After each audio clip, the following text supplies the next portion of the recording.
our chat. Oh, how's it going? You do? That's great. I don't have a data flash. I feel like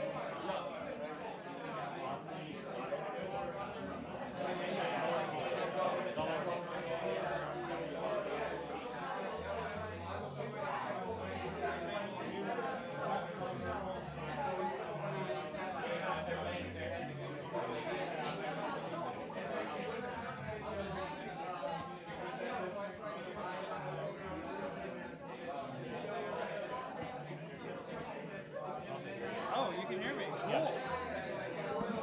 Hello, hello, hello. Yeah, you can hear me. Great.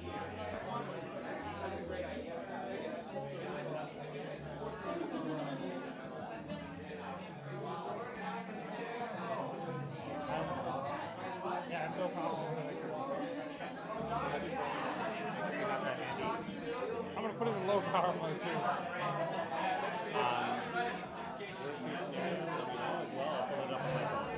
Don't say what the URL is on there. Yeah, if you find you're running out of battery, let me know. Okay, thanks.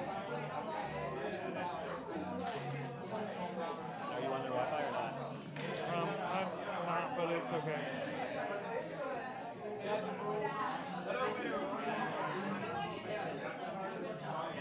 Vertical video.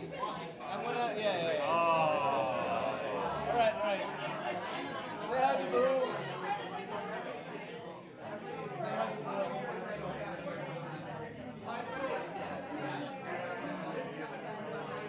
How do I affect like how long it waits until it goes to sleep? In there, brightness, display brightness. And then... Oh, I can't turn it off in low power mode. Sorry, I don't know. Oh, that's okay. I'll just unlock it every time.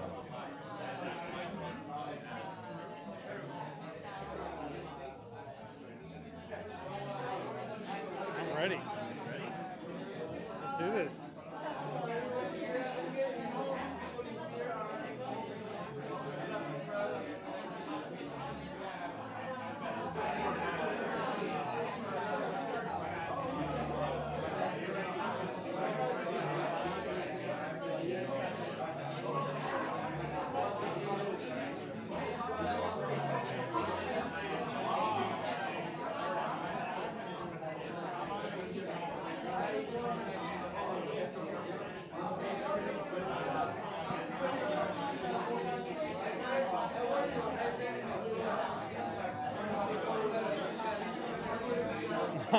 I'm plugging myself into this thing so I can add my own little subtitle here.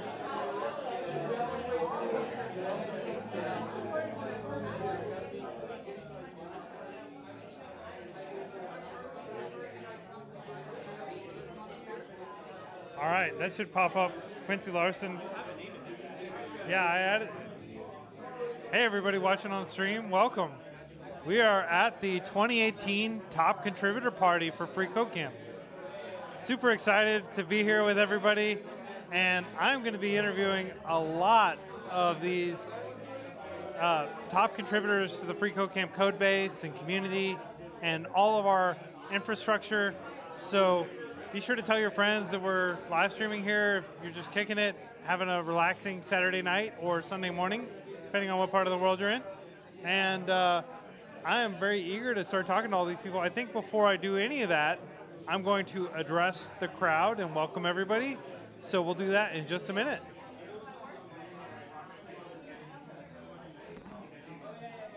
If you want, in the meantime, you can just kind of swoop around through the audience.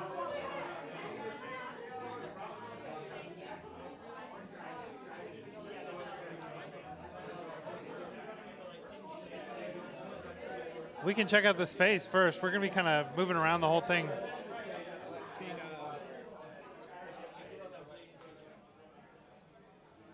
All right. It's a little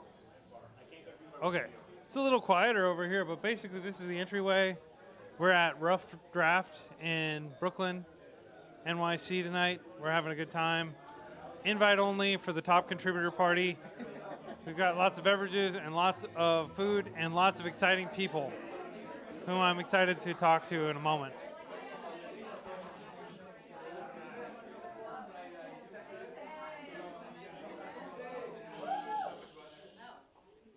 Wow, that worked. I didn't actually have to say shh.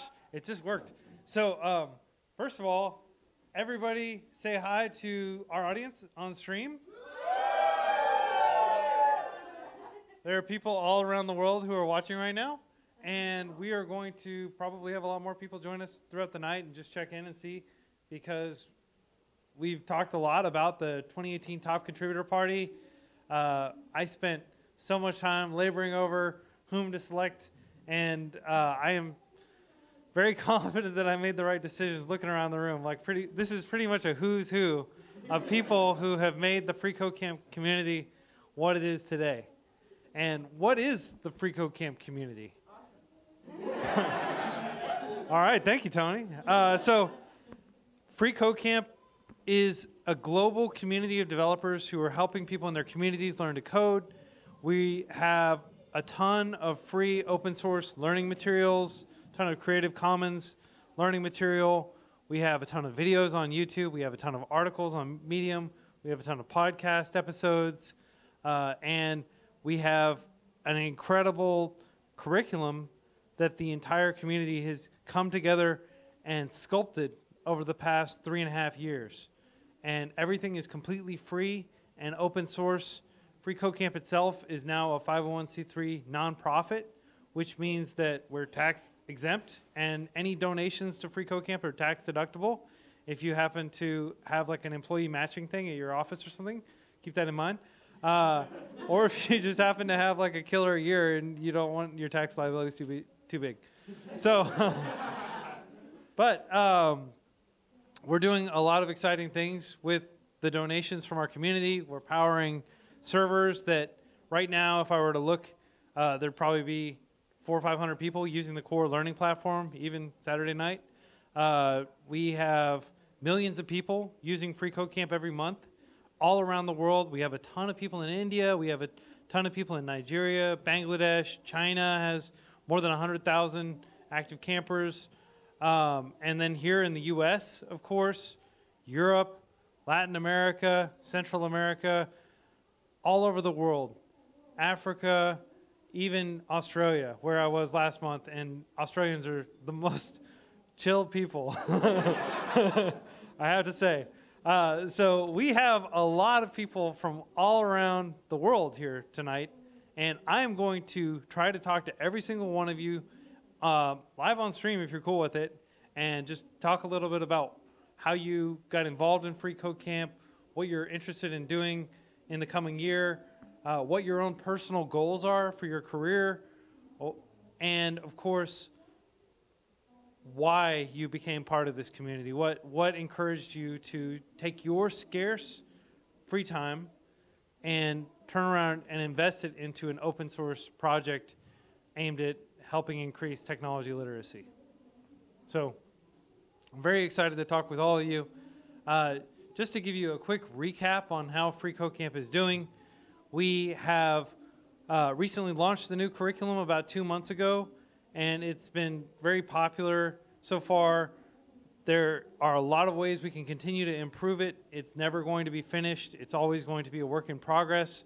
We have tons of study groups around the world, many of whom the leadership of which is here today, and we're going to talk about the future of those study groups and ways that we can further expand them and make it easier for people to start study groups and participate in study groups, and make it easier for people to find study groups.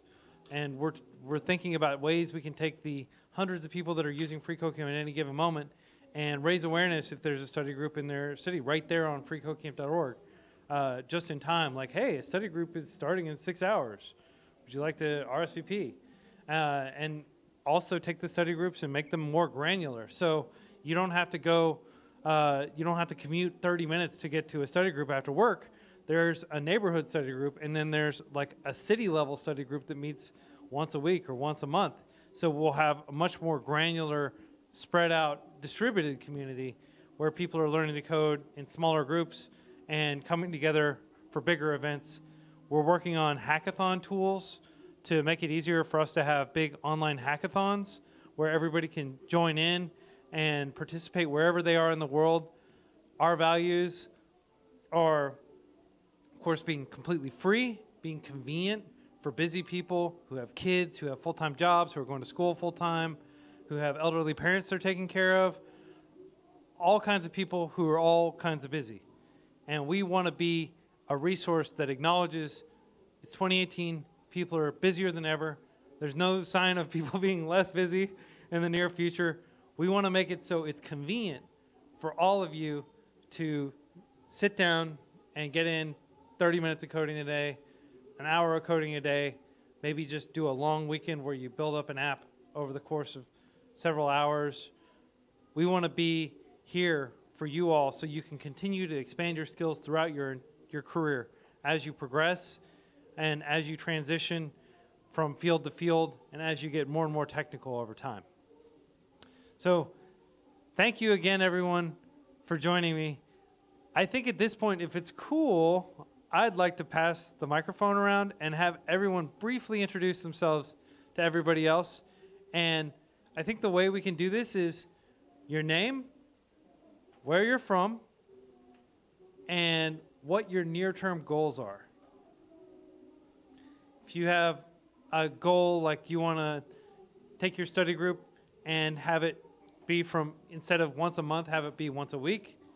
If your goal is to open more pull requests against the FreeCodeCamp guide, or if you want to contribute to Firefox or some other major open source projects, if you want to get more freelance clients, whatever your goal is, I think this would be a great opportunity for you to share it with the world and kind of commit, if you will.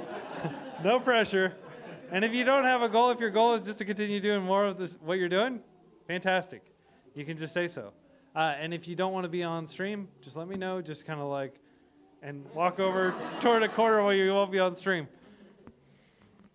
All right. So I think we can just start over here with Billy Lee. I'm Billy. I'm from Sacramento, California, and my near-term goal is just to improve on my skill set. Just doing some more, at least advanced, React stuff. So that's about it. Hey everybody, I'm Nicole Archambault. I'm from Boston. I am the organizer of the Metro West Massachusetts FreeCodeCamp meetup. And that's a tough one, Quincy. I think my short and near-term goals are not only grow up my meetup group, but also to help all of FreeCodeCamp students in some really unique ways.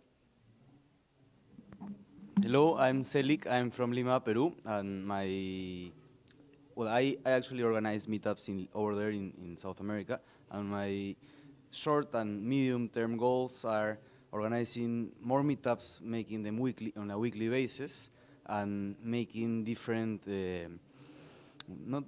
different kind of meetups. Like one meetup is just coding, doing the FreeCodeCamp curriculum. The next meetup maybe a hackathon based on the stack that where.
Okay, yeah, so I'm Stuart. I'm a developer for FreeCodeCamp, and my short-term goal is to help FreeCodeCamp expand its reach around the world. Hi, I'm Mark. I run a local group in Oslo.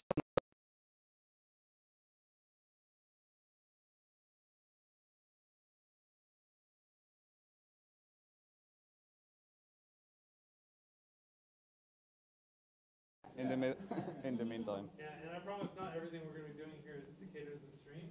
We are going to have a lot of fun and just have casual conversation. But I figured since we're starting the stream, we might as well do a quick intro.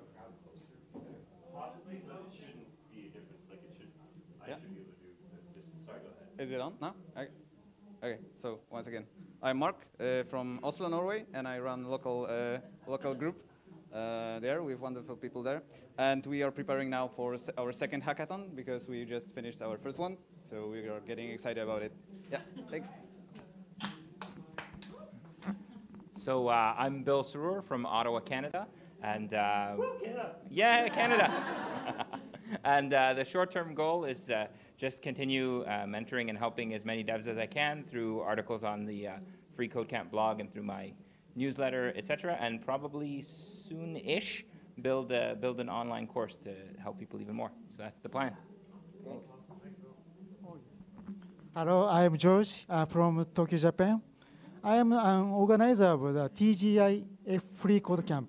You can find us meetup site. Yeah. And we have every Friday, we have a meeting in Tokyo. Thank you.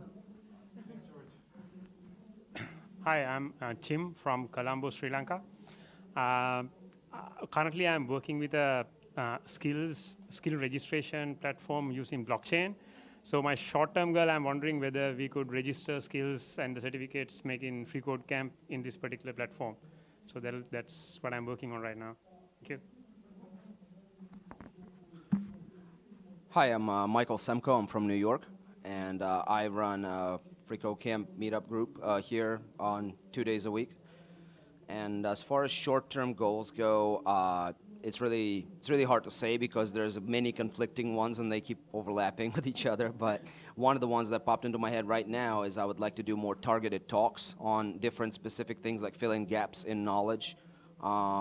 Fill in gaps in knowledge that people might have. For example, how do you start using Git? Because you need to start using Git if you haven't been doing it already. How do you tie React and Redux together? How do you transition from just being a front end to front end and back end? You know, things like this that I feel like I'm missing in some people. Also, I would like to get involved with the development of the curriculum but you know, whenever. Medium term. Yeah, medium term goal. Yep. So I'm Victoria Kariolik, and I'm here in New York City as well. I help Mike occasionally with the Tuesdays and Thursday meetup groups that we have every week. We've been running that for 3 years, thanks to Mike. Short-term goal, in addition to what Mike said, possibly we'd like to get a hackathon going similar to what Oslo has done. They have a great Medium article, and I'm planning on going through that and coming up with something. Might as well get rid of it. Yep. Another New York person. I'm Megan. I work with the New York City group. I'm an admin for the Facebook group, and last year I was running Saturday meetups, but those weren't doing so hot. So now it's just sort of like pop-up meetups. And as far as my goals for freeCodeCamp, it'd be same thing as Mike and Victoria. I think we need more sort of specialized meetups rather than just generalized study groups so that we can talk about specific topics or get together and all just commit to hacking for a few hours at a time rather than just 2 hours on a weeknight. So yeah, same thing they said. Hello, campers. My name is Jennifer Bland. I'm from Atlanta, Georgia. One thing that I want to contribute on is I was recently selected into the Node.js mentorship program. They're doing this now. They're trying to get more people to contribute to open source code, especially with Node.js. And they started it in a beta phase where they only selected 4 people out of 800, and I was one of the 4. I'm writing articles about it. You will be seeing on the publication. I'm also creating videos about my experience in that so that I can share that with other campers so that they can learn, as they're learning how to code, how they can go back and contribute to open source and show them how easy it is to be able to do that. So thank you. Thank you. Sorry. Thanks, Jennifer. Hi, everybody. My name's Abby, and I'm also on the freeCodeCamp team. So happy to be here with everybody. And my near-term goal is to just enjoy the remaining 48 hours with my team. Not often we get together, so it'll be really great to have a couple more days with them. So just stoked on everything here. I'm Ariel. I'm Ariel Leslie on the forums. I moderate there and try and answer questions. I'm in Boulder, Colorado, and my goal is more personal and not about y'all. I start in 2 weeks my master's in computer science. Hi, my name is Bo Carnes. I'm from Grand Rapids, Michigan, and I'm excited that I'm able to work full-time with FreeCodeCamp now. And also, one of my goals, I'm currently making Scrimbit videos to go with all the challenges on the curriculum. And so my goal is to finish that up and get videos to go along with all the challenges, so to help even more people get through it and learn the curriculum.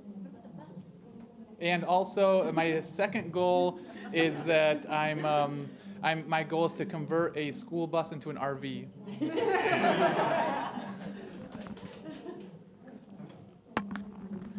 Hi, I'm Tony with Coney Codes from San Diego via Hawaii. And I think I'm also an outreach intern. I have to say this because I paid my way here. And I'm proud to be a member of the Medium team. And yeah, we are great. The editors on that Medium is awesome, because we are. And so I think my current goal is to finish my outreachy program and continue learning front-end libraries and just keep learning and sharing as much as I can. Hello, I am Ethan. I am a student at Wentworth Institute of Technology up in Boston, currently interning at Microsoft. And my short-term goal is definitely to finish working on the Python curriculum for FreeCodeCamp and getting that up and running so that everyone can start learning Python on FreeCodeCamp. Hi, hello. I'm Johnny Bissell from Leeds in England. What can I say? I'm really glad to be here to meet everyone. One of the reasons I'm here is to network with other people, which is one of Quincy's recommendations. I think when you actually meet and talk to people in real life, it stops you being stuck behind a computer, behind a desk. I've been working on FreeCodeCamp for about 3 years now. I've nearly completed it, so my short-term goal is to complete the course and get all the certificates. I also involved in the local group in my city. We have a coffee and code session every fortnight, and that's going quite well. What else? What else do you want to know? I'll think of something and I'll pass it on for now. Thank you. Cheers. Hi, my name is Joe Hill. I'm from Norfolk, Virginia, by way of Canada and Ireland. Yay. I think I have two goals. One's professional, and FreeCodeCamp led me from completing a front-end certification to going right into being a SQL and T-SQL developer professionally. And so now I'm trying to wrap my head around this whole world of data. And so now I'm trying to learn Python and more of SQL and more Microsoft Stack. So that's more professional, what I'm trying to do in the last year. By way of the meetup, I started the meetup, I think right when Norfolk FreeCodeCamp meetup, right when Quincy put out a call for local groups to start up. So it's been about 4 years now, I think. I think that's when I started FreeCodeCamp itself. So what we've been doing the last year has been, we've been kind of sporadic as far as having a meetup every month, and it would be on different topics. Like one would be like on iOS development, another one would be React or something like that. So we'd be getting new groups every time, but it just didn't seem like anybody was getting any traction. So I've been trying to do one every 2 weeks virtually, just on Google Hangouts, and just working through algorithms, working through projects, doing show and tells. And I think that's been a big help because everybody can work through the curriculum together. So that's what we're going to keep trying to do. Hi, I'm Gwen Faraday, Indianapolis, Indiana. And my goal right now is to finish working on the React Native curriculum and perhaps do some of the blockchain or help with the blockchain curriculum in the future. Hi, my name is Manish. I'm a grad student in University of Cincinnati, Ohio. My short-term goal is to graduate in December and hopefully look for a job as a Java developer. And also I want to contribute more actively to the FreeCodeCamp backend. I've contributed quite a lot to the front end, and it's been interesting to move towards the back end. And also I would like to be more active in the help rooms. I've kind of been active there and try to help more people. So yeah, that's really it. Yeah, Steve James, shout out to you. Hey everybody, it's Jesse from Live Coding with Jesse, and and I think it'd be cool to maybe do one live stream where I don't mess anything up. That would be a way to go. And tell me how that goes, would you? yeah, and for the live streams, I'd really love to get to 1,000 hours of streaming. I think that would be awesome. I think we're pushing 300 now. I haven't counted in a while. And locally, I really want to get FreeCodeCamp meetup started. I forgot to tell you where I'm from. Originally from West Virginia, now I live in Ohio, but it's really close to Pittsburgh. So they all connect right there. So anyway, I think I'm the last one. So I hope y'all enjoy the stream.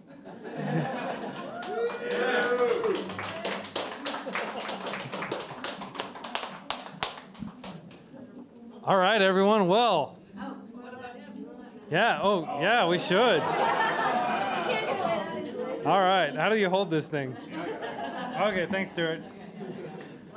Yeah, Matthew from Toronto. I think aside from Bo, actually, you know what? No, I think even I have the most content on our YouTube channel. Of everything on FreeCodeCamp's YouTube, I have the highest quantity, the highest hours. Yeah, so I'm basically running the live stream for the music. And that's basically just sitting down there 24 hours a day with me doing nothing. It's sitting in a closet somewhere on a computer and pumping up those hours. Yeah. You've got a long way to go if you're only at 300 hours. And yeah, if there's any problems with the stream tonight, I'm the one to blame.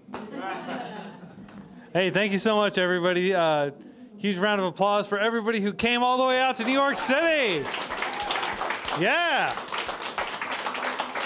And also, I just want to thank you all for everything you're doing. It's amazing. We were looking at the analytics for FreeCodeCamp recently, and FreeCodeCamp is, according to SimilarWeb, which aggregates all the different places, we're getting something like 15 million visits a month. And a lot of that is to Medium, a lot of that is to the core curriculum, to the FreeCodeCamp guide. We've got quite a few people who've contributed to the guide here. And a vast majority of the things to do in the FreeCodeCamp community are powered by wonderful volunteers like you all, wonderful contributors. So I just want to have another big round of applause for everybody here.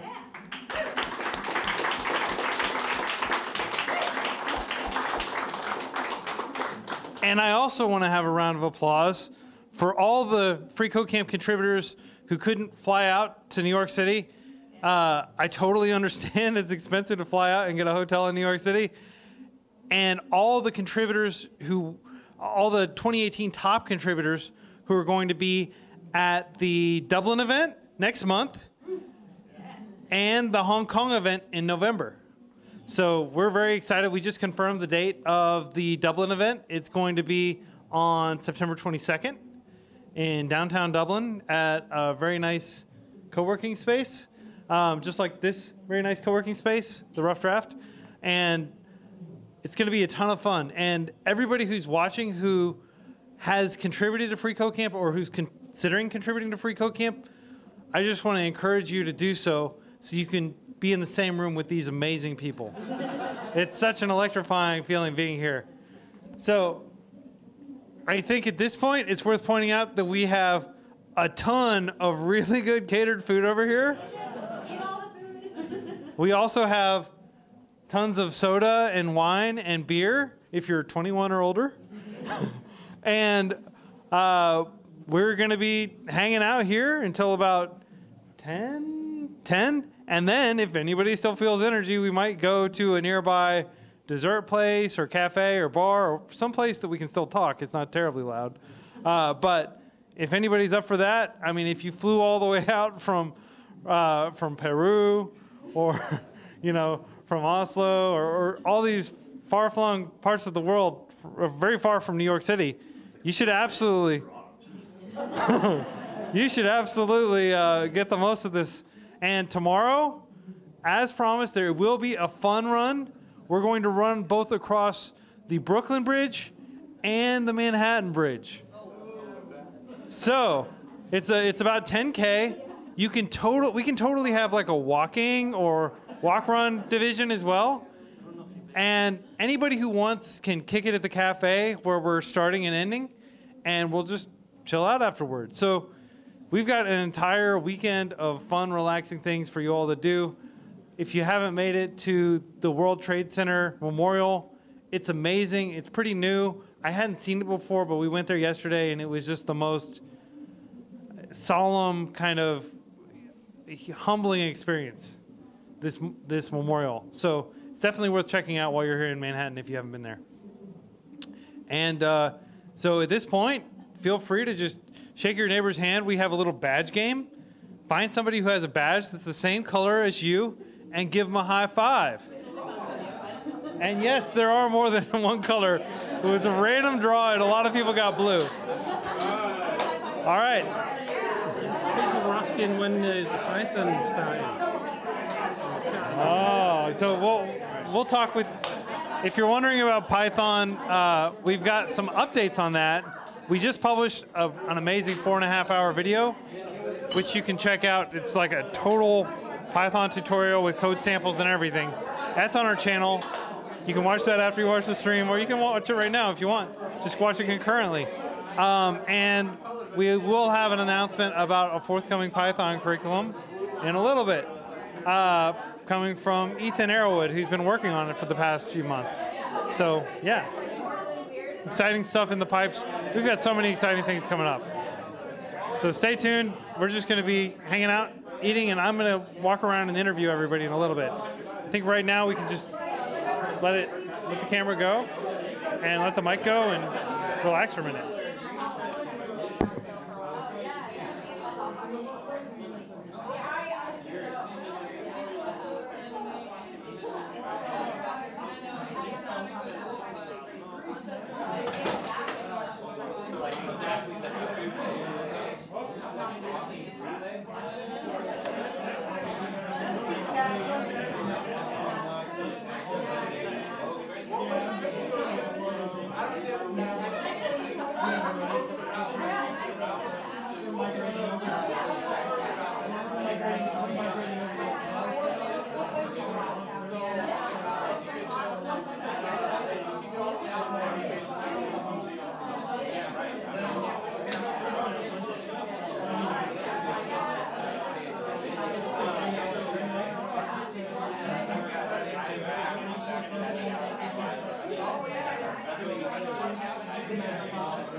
Jennifer, I didn't get a chance to say hi earlier, but I just want to thank you for everything you've done. It's been amazing. Your videos have been great. Your articles have been great. I'm very passionate about helping take some core expertise and other people.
It's a bit high.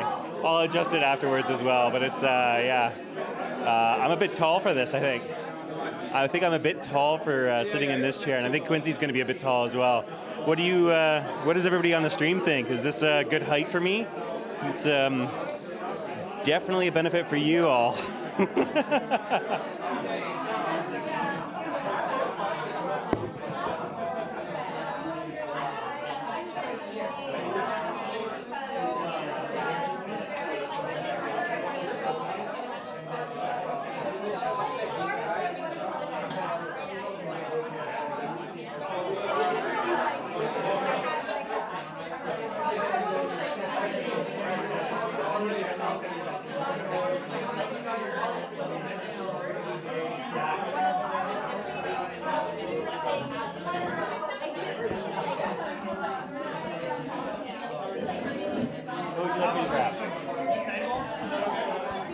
Yep, that's fine.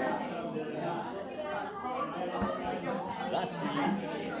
What would you like me to get for you? Whomever. Whoever looks like they're not busy. I mean, we can go ahead and start with the man from Oslo himself. Mark, welcome. I appreciate it. I'm going to pull you up on here so everybody can see your information. Okay. Because, I mean, Matthew built this amazing app. Why not make heavy use of it, right? Yeah. No, 1 second.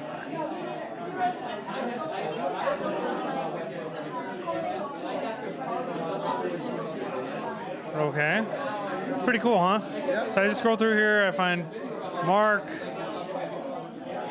There are a lot of people on here. We went ahead and put all the top contributors just in case people showed up. There we are. So I'm here with Mark. How do you pronounce your last name? Troshinsky. Troshinsky. Yeah. I'm here with Mark Troshinsky, and Mark is the community organizer for freeCodeCamp Oslo, which, tell me a little bit about freeCodeCamp Oslo and its history. Okay, so we have an amazing group of, amazing group of people and also other admins, very active in Oslo. We figured that Mondays are the less competitive date along the week with other events which are happening more on the end of the week and during weekends. So we figured that most of people don't have plans at the beginning of the week. So we figured that Mondays are perfect for us, and we are just keeping it regular. And the persistence is the key for our group. So like around a year ago there was like meetups with only me or just 2 people or 3 people, and now we have like 15, 16 people attending every week. So that's really a progress for us. That's amazing. So 15 or 16 people coming to your average event. How frequently do you all get together? Every week, every Monday. Every Monday. Okay, so you've got a regular schedule. You've chosen to try to get a set rhythm so everybody knows, hey, it's Monday, time to go to FreeCodeCamp Oslo. Whatever happens, we have a meetup, and even when I'm here, we have also Richard Melton, Ekaterina, and Howie. So they are there. Yeah. So we have also, besides me, we have also very active admins like Richard Melton, Ekaterina Nikonova, Howie Anderson, who are organizing. So if any one of us cannot attend the meetup, we also have other guys who are there for people who want to see how does it look like and how to get into IT. Awesome, and have very many people within the community over time. Have any of them gotten jobs as developers? Yeah, so we have like quite small successes in our group. So besides learning purposes of community as ours, there are also network effect, right? So some people in our community already work in some companies, and we know about some job offers within these companies or some internships that are up here. So we can connect people between companies and between themselves to try to collaborate. And when you are meeting people, a lot of people are quite shy and delaying their job application, right? So when we see them on our meetups every week, we are pushing them to actually start applying and pushing them to those people who are actually in industry and make that connection as soon as possible. What are some initiatives you've done outside of just having the weekly events? Have you all had any hackathons or anything like that? Yeah, we just finished our first hackathon, but it wasn't like a traditional hackathon when you have separate groups working on separate projects and competing with each other to win some prize. Since we have like mostly beginners in our group, we wanted to show them how actually the software is being developed now. So like in teams, because when you are learning, you primarily learn on some your small projects in your local environment, and you don't cooperate with other people. So we wanted to show them how to cooperate on using GitHub, how to split into teams, and one team is responsible for backend, one team is responsible for front end, one team is responsible for server side of the project, and we collaborate together to assemble some working piece of software. Because when we are meeting every week, we spend together like 2, 3, 4 hours, and it's not enough time to actually build something constructive from scratch. So we wanted to dedicate the whole day or whole weekend, so we just made a poll on Facebook group, and we decided that we just spent the whole Saturday coding on and collaborating on one project. And it was very pleasant surprise that actually we built some actually living fully functioning piece of software. It's not perfect. It still have a lot of work to do within it, but it's complete piece of software. What kind of software did you build? It was a simple freeCodeCamp localizer. It just allows you have a map, and you are allowed to add your pin and add a label to it, and you can the purpose of it is that you can select your location when you are spending time and learning to code, because a lot of people are learning in cafes and stuff like that. So you can just add your pin that you are in Starbucks at this and this location, and you are open for collaboration. So other people who are visiting that website see other people's pins with labels. That sounds really cool, the way that people can potentially opt into, hey, I'm here, I'm going to be coding for the next few hours. Come and hang out with me. And I used the app, and I was really impressed with how robust it was for the product of a weekend hackathon. It sounds like you had a lot of time and a lot of energy.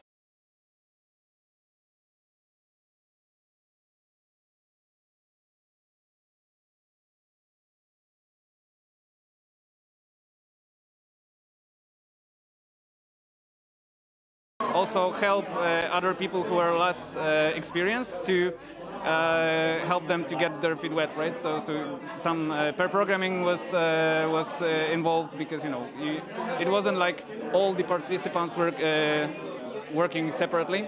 We were doing pieces of the project in pairs or in groups of 3 people. So we had like these kind of more experienced people responsible for a particular area, and we were trying to assemble it with help of with other people who are involved, were involved. So it was a nice idea to try, and all of participants enjoyed it. So I think we will try to do it again. Awesome. Well, aside from doing hackathons, do you all have any other goals for the near future for what FreeCodeCamp Oslo is going to try to tackle in the last half of 2018? We started collaborating with other companies that are based in Oslo. So the startup community in Oslo itself is quite rapidly growing because the Norwegian industry is based primarily in oil in recent years, but they noticed the future that is ahead of us, and they are trying to switch from oil-based industry into IT. So they are investing a lot of money and a lot of resources to try to support local initiatives like that. So we are working with, we are collaborating with Explore HQ, which is like community and hub of companies collaborating on various projects, and also other hubs and startup incubators to just to be in the environment and know what is happening in our city. Awesome. Well, how about you personally? Tell me a little bit about your career trajectory and your near-term goals. Okay, so I worked in IT like for 10 years, but on management side. So right now I'm a software project manager in one of the companies in Oslo. But I felt constantly that imposter syndrome, that I don't have enough full understanding of the things that I'm responsible for. That's why I started to learning to code to expand my technical skills and to understand it better. So and I also have some ideas for my own projects, and I can either pay someone to build it for me, or I can learn that skills and build it by myself, right? Absolutely, that's the right way to think of it. So, how long have you been coding? For I think like regular for around a year, because I work full time, so I can dedicate some limited time for it. So just like evenings and some part of weekends. So it's not going very fast, but I'm trying to make some gradual progress in my learning. Yeah, absolutely. Learning to code is a marathon. It's not a sprint. And it sounds like you're approaching that with that mindset. So have you yet had a chance to apply any of your coding skills to your IT management job? Yeah, like I got interested with that more technical skills when I tried to approach our developers in my previous project and ask them for some data. And I felt that like the things that I'm asking them are very simple, and I can actually grab that data if I learn some basics of SQL. So I just started learning SQL to be able to dig in our data and find the answers that I want to get. So even as a technical project manager, you've managed to turn around and immediately, as an IT manager, you've managed to immediately apply some of your technical skills on the job. Yeah. That's the plan, to just make that transition quite gradual. That's great, and the fact that you've been able to do all this without taking any additional risk. You haven't left your job. You haven't taken any sort of pay cuts. You're just doing the same thing you were doing before, but now you're moving in a more technical direction. That's the idea. Well, I think that I'm going to encourage everybody to jump on Twitter and follow Mark. I think that he is a very inspiring person within the freeCodeCamp community. I've really enjoyed using your hackathon project. I am very interested in Scandinavia in general. I think a lot of America is looking at Scandinavia as potentially being a model of going forward. Feel invited. Feel invited and drop by whenever you're in. Yeah, and I absolutely hope to visit Scandinavia in the next year or two. We have a lot of freeCodeCamp study groups up there, and yeah, keep doing what you're doing. It's amazing. Yeah, will do. And hope you will join us soon when you'll be in Europe. And yeah, because we have the Oslo group is just one of them. We have a couple of other groups in other cities in Norway. But there are, as I tried to look for other groups, there are also multiple groups in whole Europe. So there are definitely communities similar to ours. Great. Well, we need to have some sort of FreeCodeCamp-wide Europe summit, but we're going to have an event in Dublin. Is there any chance that you'll be able to make it to the FreeCodeCamp Dublin event? I'll try. I think maybe Richard Melton would try to reach it, one of our admins in Oslo. But you know, I'm not sure if I will be able to make it financially. But you know, if I would only have an opportunity, I would definitely join that. Great. Well, and just for some context, Richard Melton, he is another top contributor who will be at the Dublin event, and he runs FreeCodeCamp's Instagram page, which if you haven't checked it out yet, check it out. Instagram.com/FreeCodeCamp, and a lot of the photos on there are from FreeCodeCamp Oslo, right? Yeah, there's a lot of content from our journey and from Richard experiences. So and he, as I see, he runs it with huge success because you know the amount of activity there is quite amazing compared to other similar topics there. Well, thank you so much, Mark, for flying all the way out to New York City and joining us. Thank you for leading the FreeCodeCamp Oslo study group, and thanks for thinking about all these new ways that people can collaborate in real time and learn together. Thank you. Thank you, Quincy. All right, cheers. Cheers. All right, hey, Megan. Welcome, Megan. I'm going to pull up your information here if anybody's interested in learning a little bit more about Megan. So, your last name is pronounced Malloy? Yep. All right, perfect. Well, Megan, you've been involved in FreeCodeCamp here in New York City for quite a while. Could you describe your involvement so far? So when I first joined FreeCodeCamp, it was in part because I wanted to learn how to code. I had been doing a little bit of coding in Visual Basics already and wanted to do something that was a little bit more relevant for, the 2000s. And I also wanted to get to know some new people because I had just moved to New York City.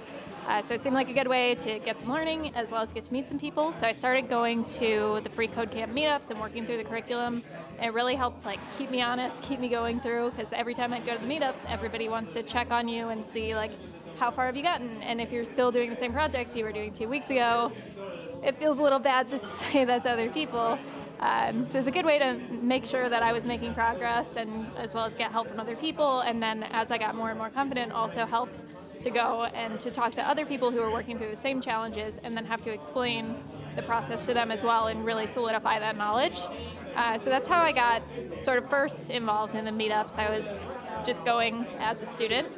And then after a few months, Victoria and Mike were looking for somebody to run another meetup on weekends. So I volunteered for that and started running a Saturday meetup for the last 2 years. But attendance is sort of mixed because people have things to do on Saturdays. So now I'm just kind of doing pop-up meetups. So whenever I have some time, I'll say, I'm going to be at this place in 2 hours if anybody else wants to meet up there. And then we can just code together on whatever we're working on that day. Awesome. And these pop-up meetups, how long have you been doing that, and how has it been so far? What have been your experiences with them? So far, I've only met with a couple of people for the pop-up ones. I started doing it in March, because until March I was doing just regular Saturday meetups. So I think just for my schedule personally, it's much more convenient for me to say, like, here's a time when I would like to dedicate to coding and can really focus on that more, rather than having a set time. And I think it works a little better for other people as well, because it's not the same time every day, so you can get different people to come to it because they're all available at different times as well, and we can change up the location. So a lot more variety for other people to potentially attend, and much more convenient for my personal schedule. Yeah, that sounds great. And how about your own learning? Have you've been learning a little bit on your own as time permits? Yeah, so I did the whole front-end certificate through FreeCodeCamp, and then after that, I got a little sidetracked. I wasn't sure what I wanted to do. I did part of a course on Ruby on Rails through Udemy. I started working through a little bit of the back-end stuff on FreeCodeCamp and started learning D3 at the same time. This year I was able to finish the course I was doing in D3 through Udemy. So that was, that felt good to get that out of the way.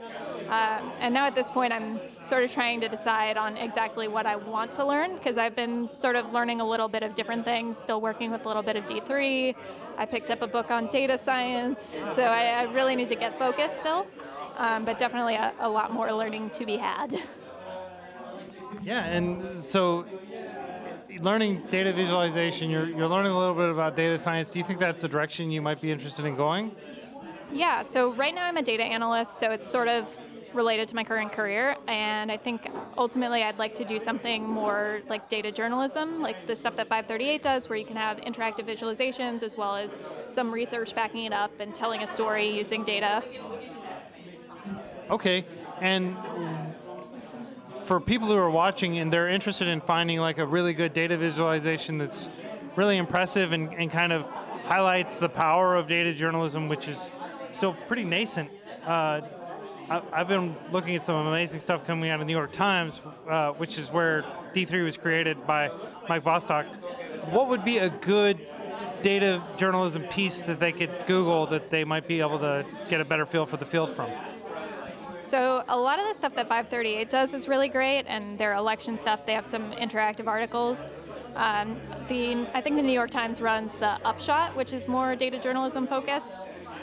So some of their stuff is really great, and I think they have some interesting ways to really engage readers. Like when you're scrolling through a page, it'll load like a new piece to a chart. So it'll tell you about the factors that contribute to global warming.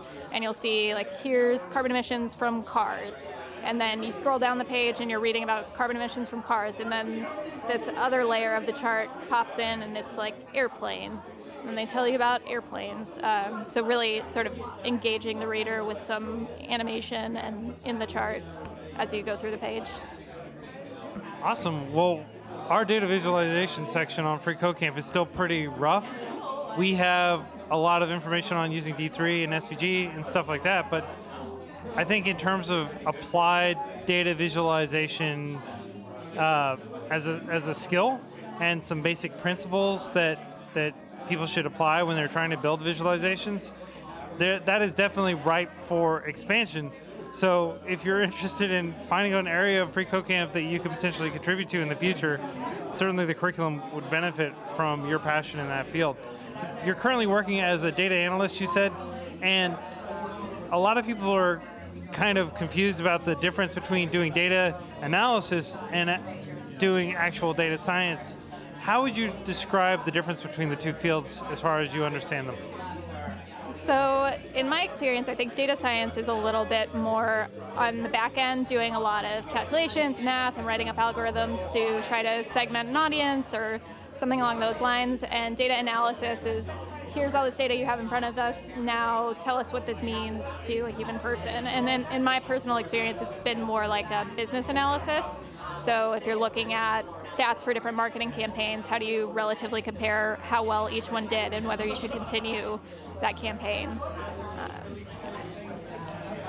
If you were to hypothetically, like, let's say you suddenly you were really good at data visualization, you were really good with you had a strong tool set, you had learned plenty of additional math beyond what you currently know, and you could just go out and tackle any topic with data journalism, what area would you be interested in exploring? I've been really interested in investigating crime statistics. Specifically, since I moved to New York from Chicago, I really wanted to compare crime stats between the two cities for specific neighborhoods in each city, because the area I lived in Chicago, it wasn't the best area, but rent was cheap and I was willing to accept that level of risk. And so I wanted to find an area in New York where it would be sort of similarly safe so that I could sort of minimize my rent price while still being comfortable in the neighborhood. And it's really, really hard to compare crime stats between cities because they have all these different categorizations for how they label crimes. So I'd really like to dig more into that and try to find a way to standardize that a little better and make something that would be useful for people who are moving between major cities. Are there any data visualizations or any interactive ways to access data that you've built so far that you'd be interested in sharing? Like anything that's online that people could check out yet? So I do have a website that's meghansolo.com, and I have a couple small blog posts on there. One of them is about Visual Basics code, and one of them was looking at statistics on whether treaties trade off with bills in Congress when there's this massive bipartisanship that we've seen. So maybe Congress would be passing more treaties because they can't get bills approved, so may as well try to do something symbolic. Turns out there doesn't seem to be any sort of trade-off. But I wrote that up anyway because I think a lot of things that are published nowadays, you only want to publish something if there's flashy findings, but we really need to make a move more to publishing things that say, oh, actually nothing happened here anyway. So that's on my site as well. That's great, and I just to completely agree with what you said, I think it'd be great if I opened the news and things that were obvious but true that people had just confirmed, complied with people's general worldview and sense of common sense. If we just had more headlines like, guess what, so-and-so really is the case, I agree with you. So do you think that certainly within science, the drive to find novel and counterintuitive findings has buried a lot of other important findings that just that conform to people's expectations? Yeah, I think there's definitely a lot of studies that just sometimes aren't even published because somebody thought that their findings weren't worthwhile. And from what I've read, this is actually a huge issue because that means that if you haven't published that, somebody else might go repeat your work, and then that's so much wasted time within the whole community that they could have spent looking at something else instead of repeating something that you already found out. Awesome. Well, so you're learning some additional data science stuff. You have picked up a lot of additional libraries and things like that. What would you say your near-term goals are for the next 18 months? So I'm trying to get a little more organized and figure out what the best process for learning is. Right now, my thought is if I could combine into some sort of recurring format, if I could learn a data science concept, find a data set that I want to work with, and then apply that data science concept to that data set, visualize it in D3, and then post a blog post. That would be the ideal workflow for me. I just need to sort of figure out a cadence that would actually be achievable and whether or not that's too much stuff, because maybe I shouldn't bother with the data science concepts just yet, and I should just focus on taking a data set and doing something in D3. So I need to find what the right balance is to actually make it achievable while also still learning something. Awesome.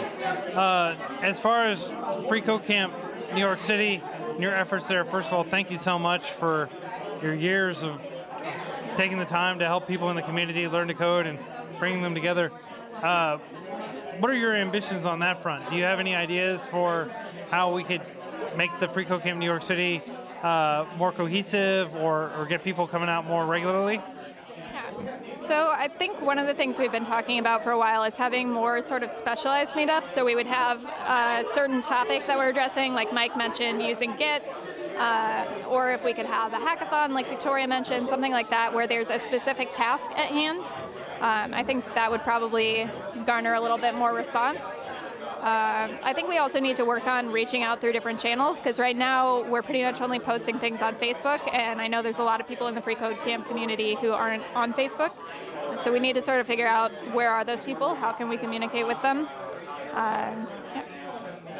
Okay, great. And even though we use Facebook as kind of critical infrastructure for our study groups, Facebook's group functionality is pretty mature and it's well built and maintained. We are hoping to have kind of like some better functionality right on FreeCodeCamp, especially for people that don't want to use Facebook, which I totally understand these days. Are there any features that you think, just off the top of your head, that we could potentially build that would make that more likely to be a success? I think you mentioned some sort of like pop-up alerting. That would, like a pop-up that would tell you when something was about to happen within X hours in your area. I think that would be really useful. I think even for me, there's so many different sections of FreeCodeCamp that it's hard to keep track of all of them. So like, I didn't even know that the guide existed until yesterday when you talked about it. So sort of that discoverability aspect definitely needs to be a focus when we're thinking about alerting for events. Because if there's just a whole new section where there's just, this is the event section, then that might be hard for people to find and get to know. But I know push notifications can also get really annoying, so have to find the right balance there. Yeah, well, we're gonna try to find like a good kind of equilibrium where we're not bugging people too much, but we are giving them some insight into like the different sections and the different contributions going on. And right now, what we're doing on the YouTube channel, I'm hoping that a lot of the people who watch this both live and after the fact will realize, oh wow, there's a vibrant New York City group. Oh, there's a data visualization section. You know, data journalism is a thing. A lot of people aren't even familiar with that concept, and it's so new. So taking the time to talk with people like you, Megan, makes a huge difference. I'm gonna pull up your information and put it on the screen again. Everybody, I strongly recommend you you track down Megan Malloy. If you just Google Megan Malloy NYC, what would be a good way for people to find you if they're? That'd be fine. I think I'm one of 2 people with this name. So hopefully, I think my website pops up within the first page of Google. So we'll find out. All right, everybody check out Megan Malloy. I pumped her name up. And thank you again, Megan, for everything you're doing.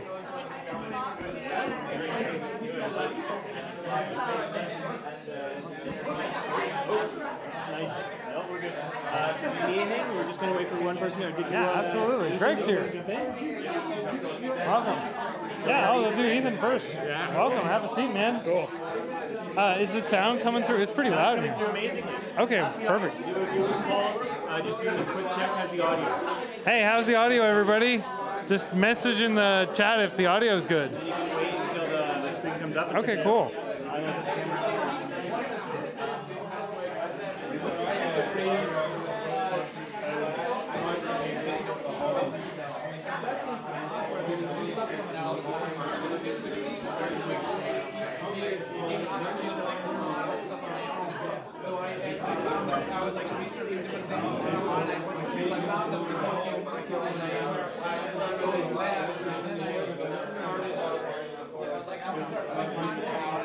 It looks like it may not be advancing. I don't know. Yeah, it is. Okay.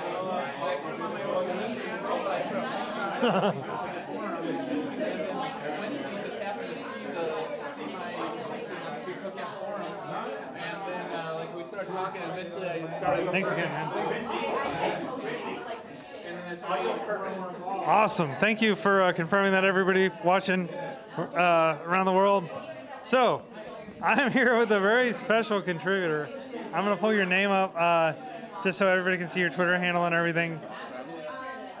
I'm doing this manually with this amazing tool that Matthew, the AV extraordinaire, created.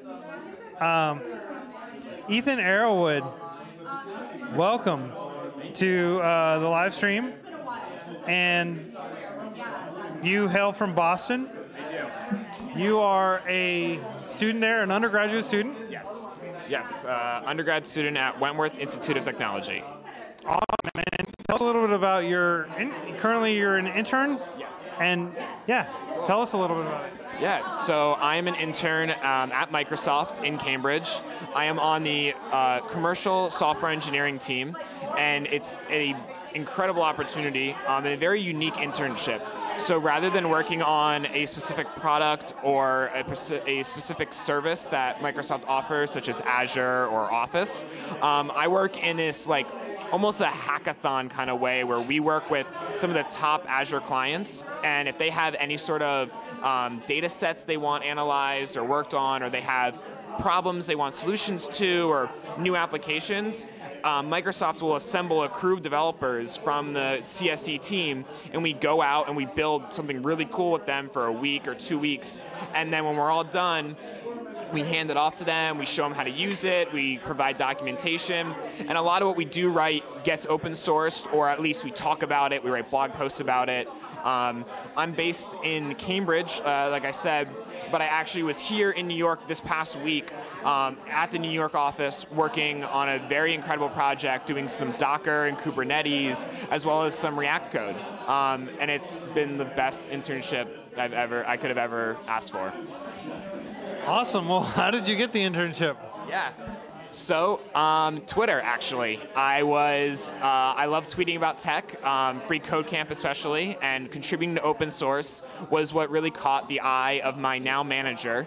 He was also an alumni from my university, Wentworth, and when he found me on Twitter, he reached out, we connected, and through that connection, I got into the interview process, and then during the interview process for this team specifically, they were really impressed with what I did in regards to open source as a college student, and so from that, I made it through, thankfully, and now I'm having a very great experience. That's great. So just by doing what you love, contributing to open source, sharing information, you caught the eye of Microsoft. Did you apply for the internship, or did they reach out to you and ask you to apply? How did that go down? Yeah, so I put my application in online like anyone else would, and then once my application was in their system and my name was in their system, I don't know the exact specifics, but I did get to go visit the office, and my manager, his name is Ben, and Ben did bring me in and he showed me around, and I don't know exactly what connections he made, but I don't know if it's exactly a coincidence that I wound up on his team, literally working for him. So there was definitely something there that helped up. But the first step, if you do want to work at Microsoft or get an internship there, just apply online. It's the first step for everybody. And they have a great program for interns, especially university students. And even not, they're always looking for new people. So definitely apply and put your name out there. Awesome. You have quite a varied background. I've had the pleasure of knowing you for many years now through your involvement with the freeCodeCamp community. And among the many things you do, we often joke about freeCodeCamp having a bunch of camp counselors that help steward the nonprofit and the open source repo, but you are a literal camp counselor. Yes, I am a literal camp counselor. I have been for 3 summers now. And I recommend that everyone takes an opportunity to go enjoy nature and the outdoors. More specifically, Vermont is a beautiful state here in the United States. If you ever do get a chance to visit, I recommend coming through the state. Also New Hampshire, it's got the White Mountains or the Presidential Range. Beautiful places to hike and canoe. And definitely don't take for granted the outdoors. Getting a set of, even as much as a programmer I am and the amount of coding I do, I always take an opportunity to get outside, whether it's a walk or a run in Boston or a day hike in the mountains nearby.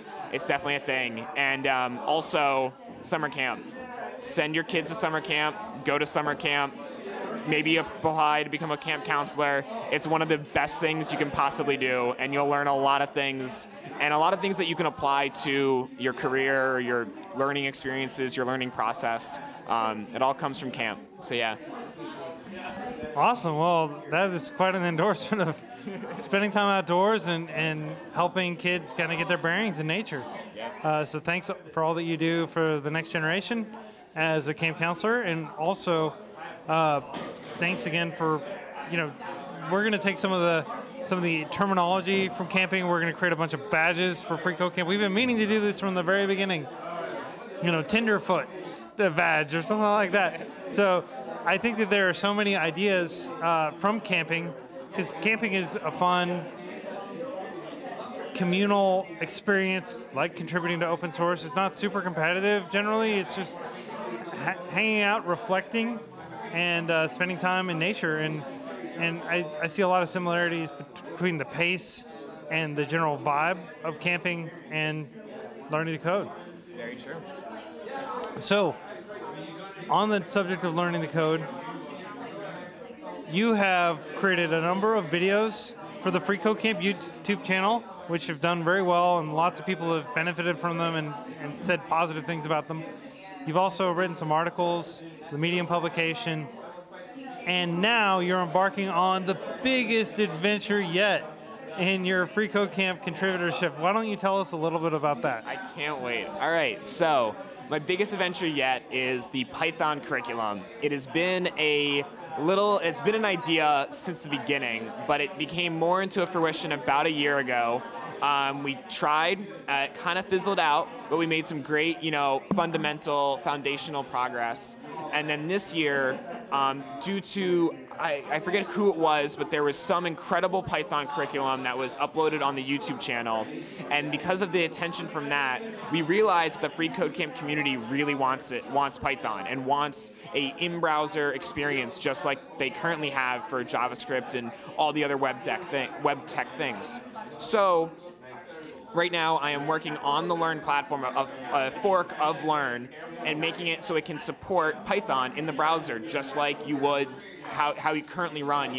Write the code, run the tests, get feedback, and all of that, and earn a certification through a step-by-step curriculum. So with all of that said, I am working hard on getting that foundation set. And then once that foundation is set, we're going to take a lot of the aspects of what's currently there for the JavaScript side of things, and we're going to try to convert that to Python. And then once we convert those JavaScript fundamentals and challenges over to Python, we will have the first iteration of a Python curriculum. And then from that, there's some very future-looking ideas, like doing things like more intensive data science, machine learning, AI, and a lot of the things that a lot of people are really interested in but don't even know where to start. And what library are you currently using that looks most promising for running Python client-side in the browser? So we're currently using Brython. It's essentially it is an in-browser Python editor, or at least interpreter. We're going to use the Monaco editor to still get the Python content for the code from the users, and then we're going to pass that through the Brython, which will run the Python code that you write along with whatever tests we load in the back end, and then it'll work very similar to how the current learning platform works with JavaScript and the way we kind of retrieve the JS and run it the same way. Yeah, and Brython is easy to remember because it's browser Python, Brython. And you also mentioned Monaco. Monaco, for those of you who haven't heard of it yet, it is an in-browser editor that is basically VS Code, Visual Studio Code, but it's running in a browser. It's not like the full IDE, but it's close. It's got a lot of the key functionality like tab completion and things like that. At Microsoft, what have you touched any of the tech? Have you made any contributions to any of these big open source projects they have there? Yeah. So I wish I could say yes, but I haven't really made direct open source contributions yet. But some of the things I have gotten to do include doing a full stack web application. We used Postgres database. We used Flask Python API for the back end. We used React and D3 on the front end. I got to learn a lot about SVGs and how those work. We learned about authentication, and then more recently I've been focusing on Docker, Kubernetes, and that whole ecosystem, and it really blows my mind right now what that all is. And if you're looking to step up your game from, I guess, more of the basics or that intermediate level, and you're like, what can I do next? I really encourage you to look into Docker and Kubernetes. There's a lot of resources out there, and it's really wild what you can do with it. And it might seem silly at first, and it might seem almost like, why would I do all this extra work for something I can already do like natively? But once you keep getting into it and learning some of the more verbose things you can do with it, it's extremely powerful, and it will be the next generation of web tech, or just tech in general, maybe not necessarily web. So. and FreeCodeCamp uses Docker for several of our services, and we're looking into using Kubernetes for some things as well. So what are some of your ambitions? I mean, your hands are pretty full with the Python curriculum and an internship at Microsoft and finishing up school. How much school do you have left, by the way? 1 year. Okay, so I guess it's probably hard to think even a year out with so many balls in the air, but what are your near-term goals, Ethan? Of course. So I absolutely love my team at Microsoft, and I hope some of them get to see this video because I do want them to know just how incredible the team is. And I do see a future there. I would love a future there. But I also have some entrepreneurial ambitions. I am involved in an entrepreneurial center at Wentworth. It's called Accelerate. We are currently working throughout Boston, and we're working on some really cool things I hope to share on my Twitter. If you follow me on Twitter, you'll see all the updates from that. And then on top of that, so either by running the program or also coming up with my own entrepreneurial idea, I definitely see that in my future, but more stable at the moment. I think I'm going to keep doing the open source. I really enjoy Microsoft, and I would love to find a career there. And so yeah, I think keeping it simple for my ambitions at the moment. You know, I love Boston. New York City's great too, but I do love Boston, so I'll stick around there for a little while longer. So just Boston is one of those cities that you just have to visit if you're in the United States. There's so much history there. If somebody were hypothetically, let's say they just had like a 10-hour layover in Boston during the day when everything was open, what is the one thing you would say they absolutely have to go and do in Boston? All right, this is coming from the coding side of me, but there's a coffee chain called Pavement Coffee. You need to go there. They usually have seasonal drinks. In fall, their seasonal options are the best things ever. They have this like fig latte. So go into the city, find a Pavement. I believe there's 7 or 8 of them. Besides Pavement, definitely go to the Charles River. It is beautiful. You can walk on either side of it, the Cambridge or the Boston side, and you get a beautiful skyline, whichever way you look at it. And yeah, I think those would be up there on my 2 favorite things to do, or 2 must-do things if you're in Boston for 10 hours. Ethan, it's been such a pleasure talking to you, man. We're very pumped about the Python curriculum that you've been working on these past few months. We're extremely excited about your awesome videos where you explain concepts like React, which are on the YouTube channel. Check them out. And I encourage everybody to follow Ethan on Twitter. I'm just going to pull up his Twitter here one more time. It's Arrowwood Tech. Yes. This guy's going places, and I want you all to be there to see his trajectory. One more message. If anyone does connect with me, I love talking, and I'll be happy to talk with anybody about anything, whether it be tech, whether it be about traveling, adventuring, camping, diversity and solving those problems. I am involved in that on my campus, and it's something I am passionate about. So really reach out. I love talking to you. I believe my Twitter messages are open, so feel free to come and chat at any time, and I'd love to help you out on anything you need. Thank you so much, Ethan. Yes, thank you. Cheers. Yeah. All right. And next, we have a very special guest coming from Carlsbad, California. She is a longtime editor of FreeCodeCamp's Medium publication, Tony. Tony, you have probably edited, how many articles do you guess that you may have edited over time? Maybe 15,000? It seems that way. Yeah, it's a lot. It's hundreds and hundreds and hundreds of articles that Tony has edited. I'm going to go ahead and pop her information here up on the screen for everybody to check her out. Tony, tell me a little bit about Medium and what drew you to the platform. Well, when I first began at FreeCodeCamp, I was advised to get the Medium publication. And I found that all of the articles taught me something. And those that didn't, it was okay, I still learned.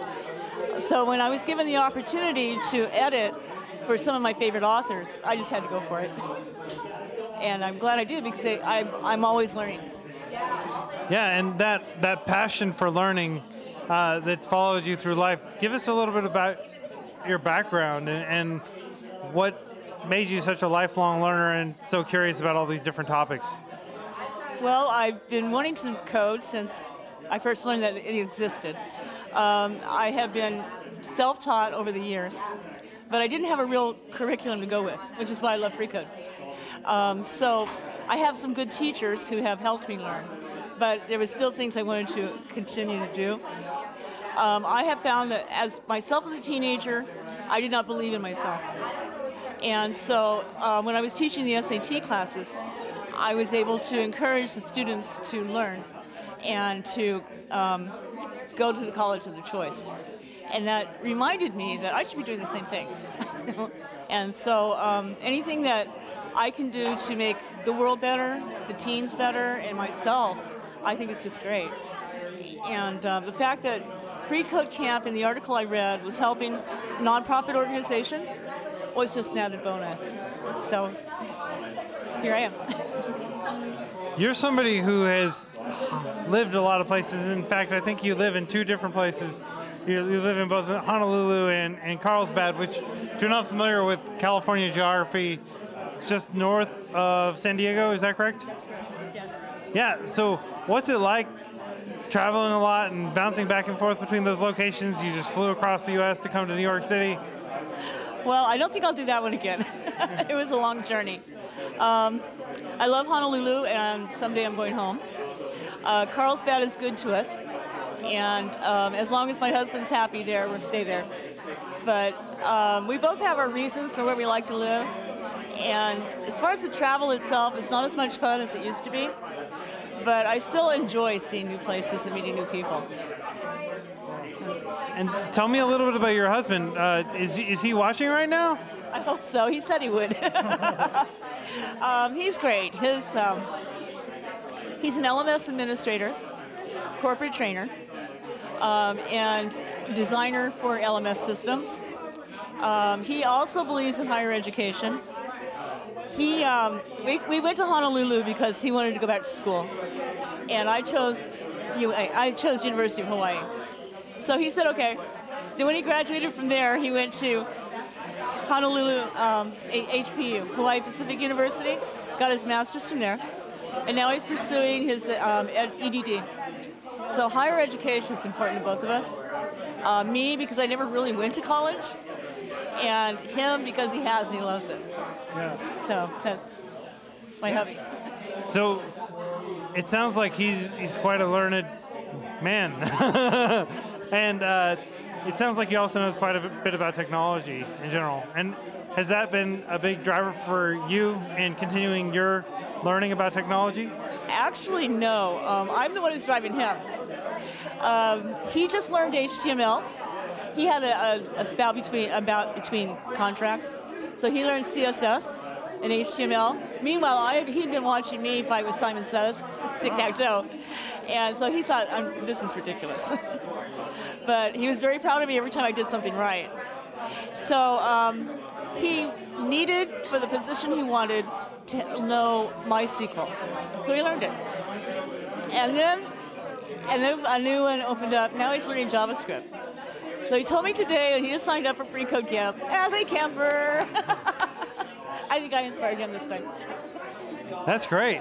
Well, I'm thrilled that he's learning and you know, you're able to kind of guide him to a large extent and help him with his learning as well. So have you all considered maybe building a project together? Yes, we do have a project we'd like to build, and until it all comes together, I can't talk about it. Okay. Well, can you give us even hints about what that project might be about? It's about helping others learn, and it's going to be really great, and it'll hopefully be with Aloha. So you've edited so many of the articles that a lot of the people watching this have read on the FreeCodeCamp Medium publication. We have about 125,000 people who read the Medium publication every day now. What is one article that you edited that just you're very proud that you got to be a part of? That's difficult because there are a lot of them. I've had people ask me when I Twitter that if I've done those, and the truth is I have. I think that my favorite one was by one of my favorite programmers, actually, and his was how to buy a laptop for beginners, because about the time that came out, I had just started editing for you, and I had already seen his articles before, so I jumped on it. It's like, yes, this is my favorite. I like this guy. And he speaks so clearly to the person who doesn't understand technology and helps them to see this is what you need, this is why you need it. And it just felt like that was something I was a part of. And it was in the very beginning, which is probably why it stayed with me so long. Great. I think I know what article you're talking about, and I'm going to reach out to him and make sure that he knows that you have such warm feelings for his article, his guide to buying a laptop. I thought that was a profoundly useful guide myself. So, what would you say your workflow is like? FreeCodeCamp is completely remote. We're asynchronous generally. We have a Trello board where you can go and the editor team, which is pretty small, so it's a pretty intimate bunch. Tony and Abby and a few other key people edit virtually every article. Every article that gets published in FreeCodeCamp is edited by somebody like Tony who cares about quality and style and wants to make sure that the article is in the best possible light. What's your workflow like when you sit down to edit? Like, what's your environment like? Where do you edit? Just tell us a little bit about, like, okay, I'm going to go edit now. What happens when you make that decision? First, I have to find an article I like. I need to be interested in it. That's not really true. Sometimes Abby will say, hey, I need someone to do this immediately, and if it looks like I can handle it. I like the challenge of English as a second language because my skill set's in grammar. And so that makes me feel good about it. But I really like the ones that just reach out and say, hey, isn't this something you're interested in? You know, you're doing a React thing. Don't you want to read about React? So I'll decide on the article for whatever reason. And of course, we have to put our avatar on it to let everybody else know. And so once I grab it, I try to finish within 24 hours. Because I think it's important. The author is waiting for this, you know. But also because if I'm interested enough to call on it, I need to go through it. So the main thing I look for is the grammar itself, the tenses, whether it happened yesterday or will happen in the future, basic typos, and links. Links are really important to me. So I'll check every link in the article to make sure it goes to where the author says it's going to.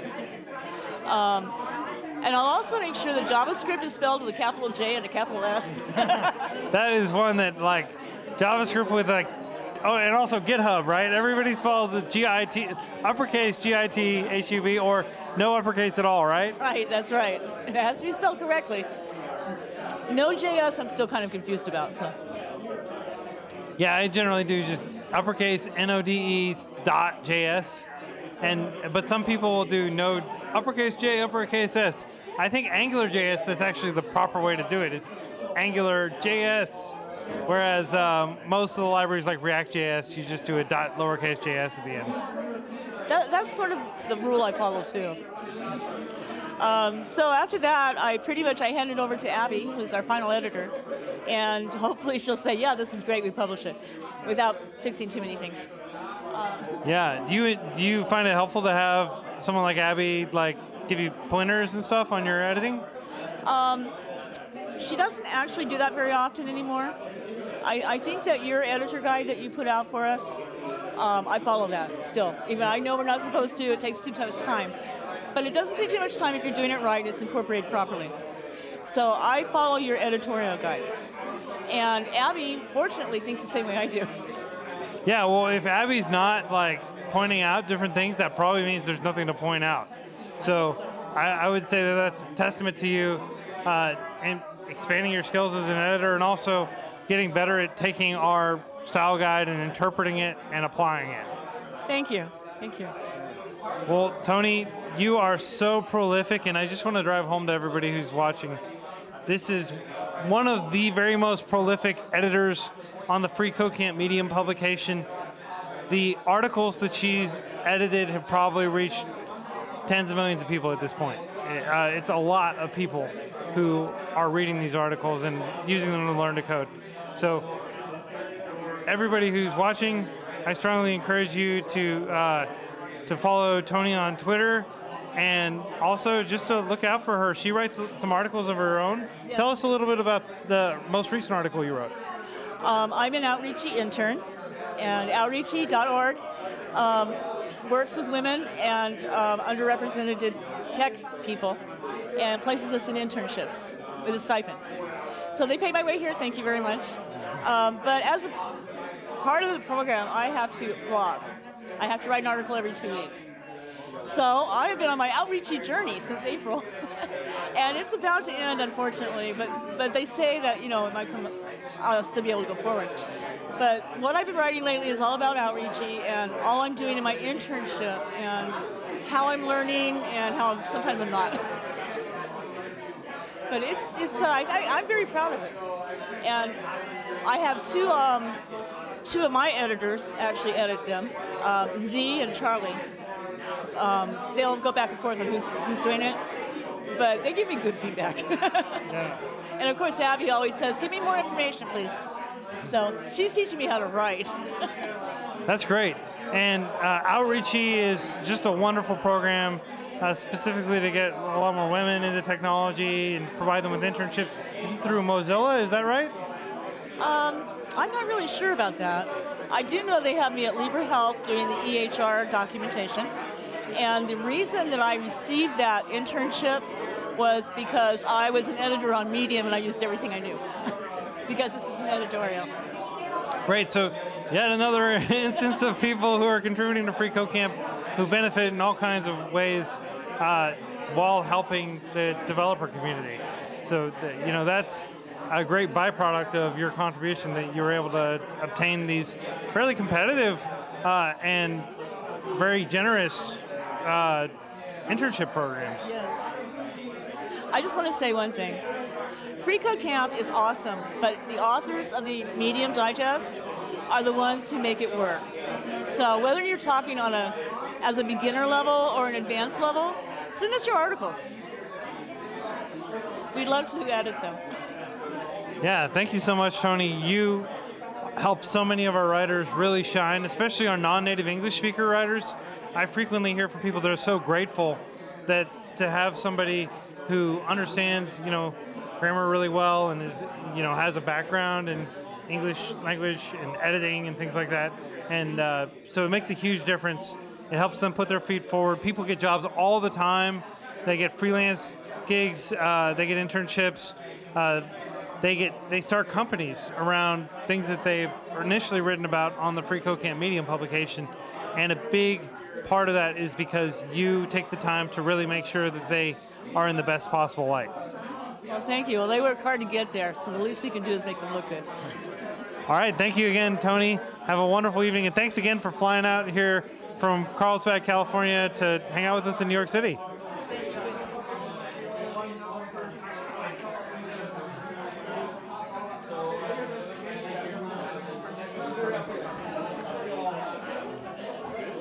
Yeah, I'm ready.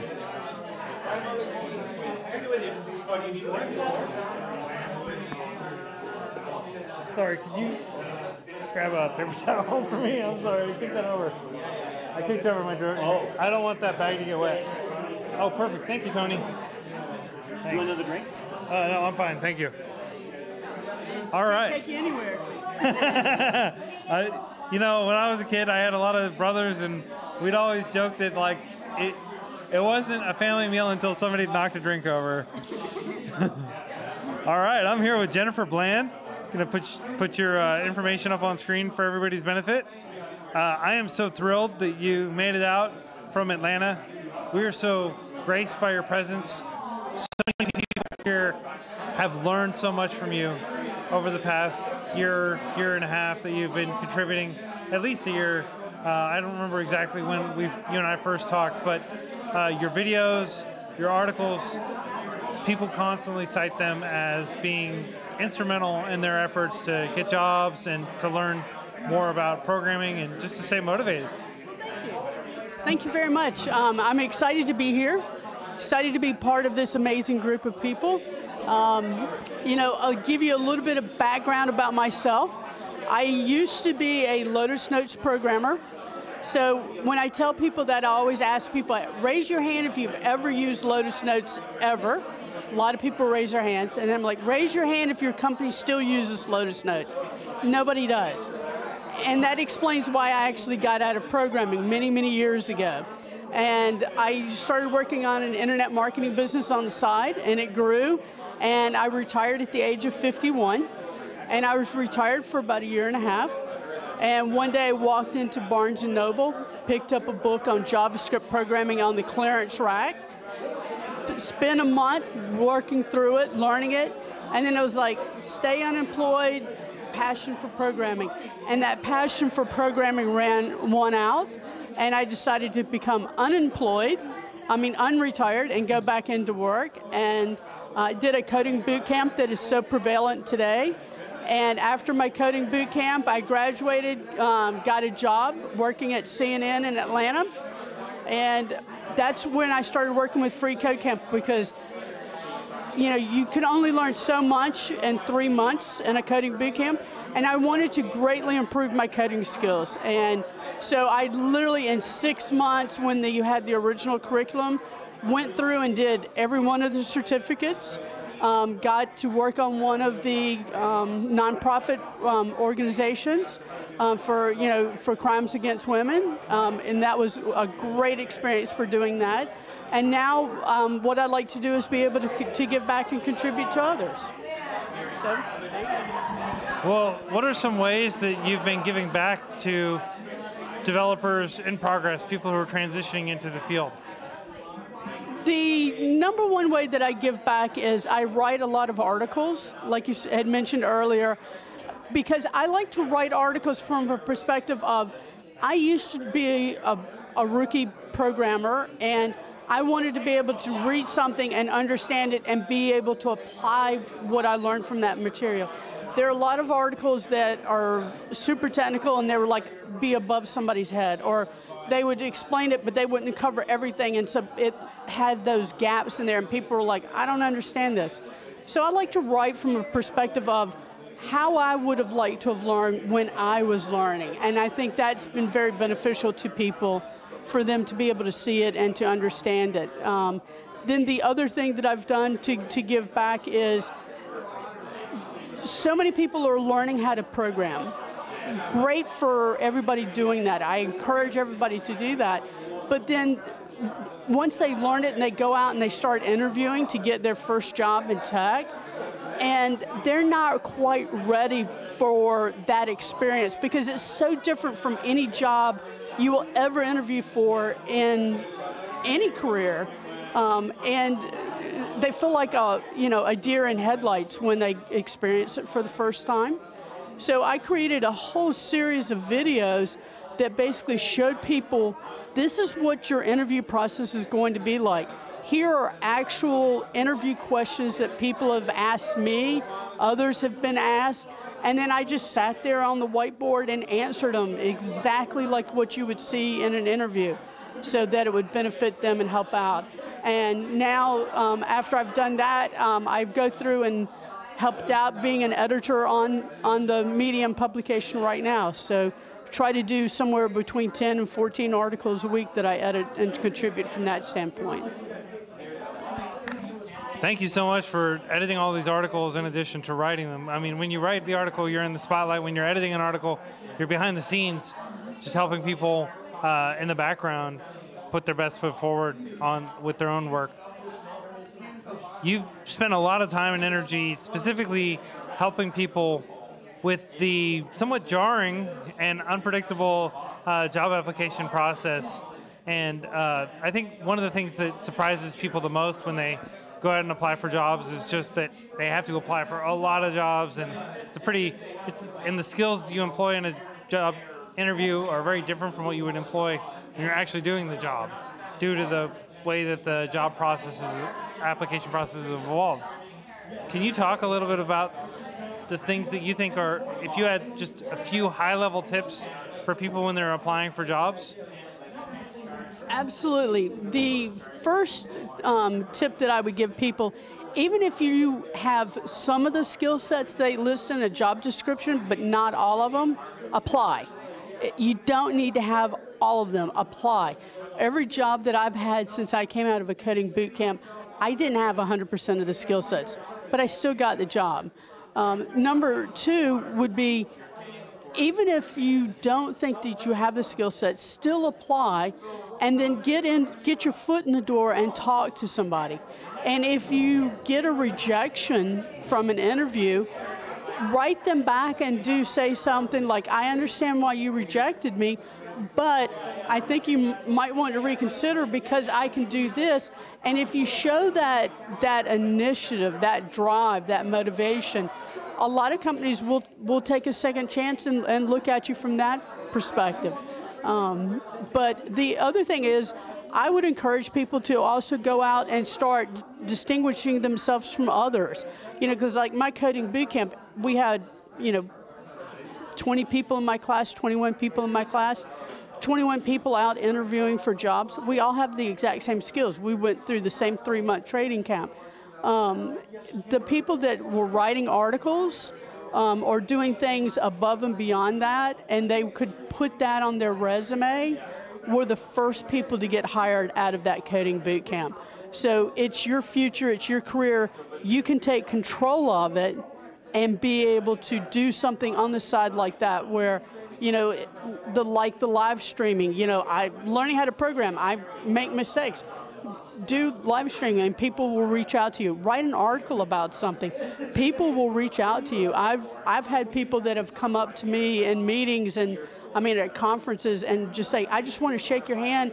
I follow you on Twitter. I read your stuff. And I'm like, I don't know who these people are, but they know who I am because of what I've done. So those are the recommendations that I would give to people. That's some great advice. Jennifer, about 15% of the people in the FreeCodeCamp community that use FreeCodeCamp's learning platform and are transitioning into developer jobs are 45 and older. You're someone who, in her 50s, learned an entirely new additional skill set. Granted, you already knew Lotus Notes programming and things like that, but I imagine you had to learn a lot of new stuff too. What would be some advice for people who are in their 40s, 50s, 60s, who are planning to transition, who may feel discouraged by the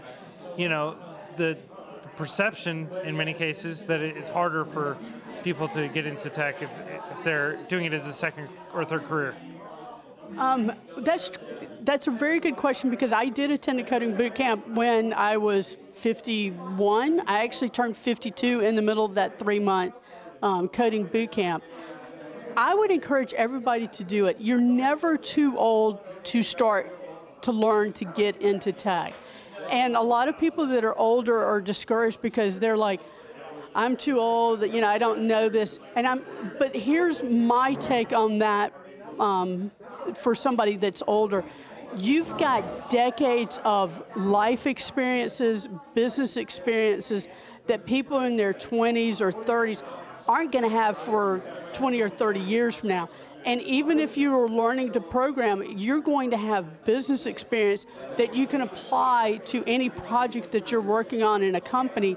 And that is invaluable to any company to have, because if you're thinking about coming out with a new product or a new app or something like that, you're going to be able to provide input and direction because of that experience that nobody else has, and that because of that, you're going to end up producing a better product, a better quality app, something like that. And it's just become better because of that experience that you're going to be able to offer up to potential employers. What are some first steps you would say if somebody's on the fence about whether they should take the jump and pursue coding? Let's say hypothetically they are somebody who's worked in a completely unrelated field, like doing accounting or business management, or they've been somewhat technical, like doing some IT-related stuff, but they want to get more technical. What would be the first few things that you would recommend they look into doing?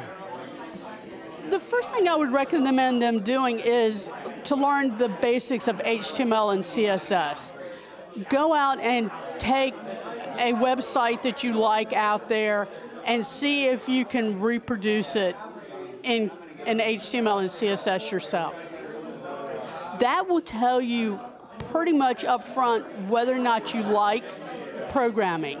And it's because some people decide they want to go into tech, and then once they get into it, they're like, I hate it. And that's fine. It's not for everybody. But that's always a good way to start to learn on there. But then also realize that programming isn't the only job that somebody can have to get into tech.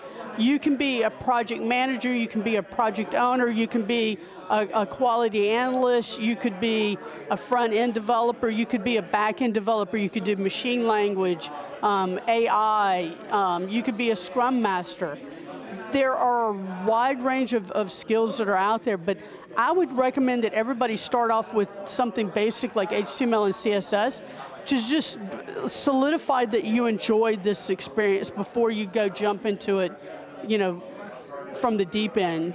Because then if you don't like it, you've saved yourself from that, and if you do like it, then you're motivated to basically keep learning from that point.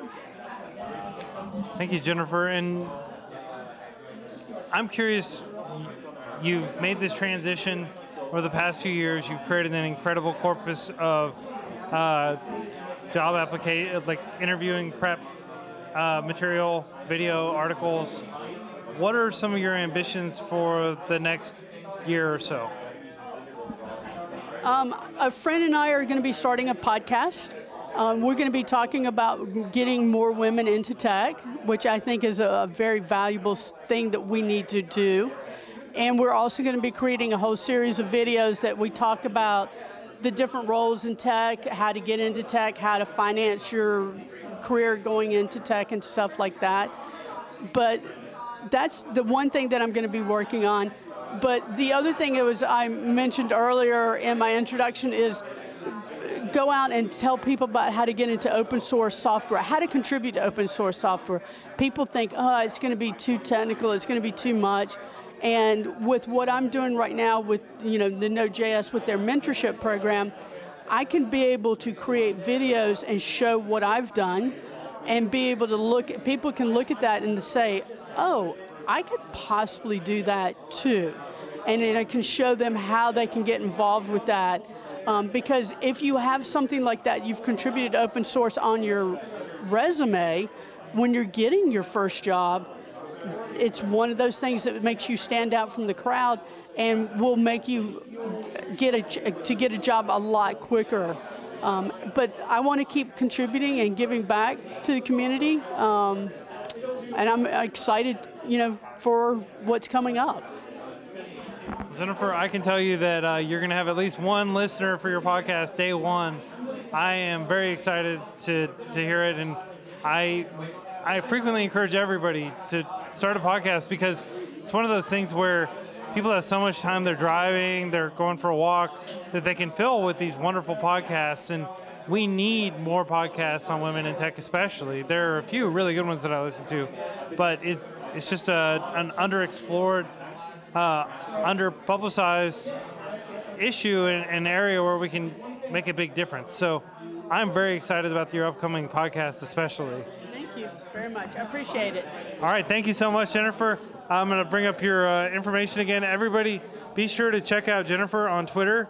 She is constantly creating really exciting stuff. Jennifer Bland, Rat Race Grad. What a great Twitter handle. Yep. Thank you again, Jennifer. Thank you. Appreciate it.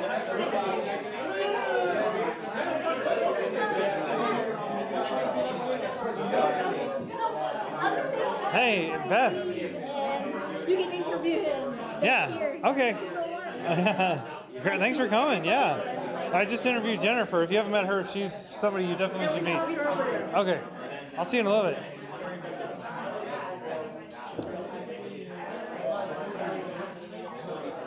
All right. In the egg chair, we have none other than the legendary, absolutely legendary, Stuart Taylor.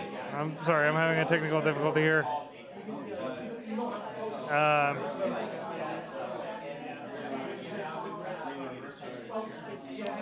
Could you plug in that URL again? I'm using Firefox. What is it called? It's like a Firefox browser that's like completely privacy focused, so it doesn't have any history or anything like that, and it doesn't allow any ads or any trackers or anything. It's really cool. But I accidentally hit back, and because there's no history, I couldn't get back to the web app that Matt built. Oh, perfect. No, this is great.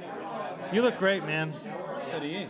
Thank you. You're looking well. Thank you so much for flying out from Ballycastle, which is a town in Ireland right by Belfast.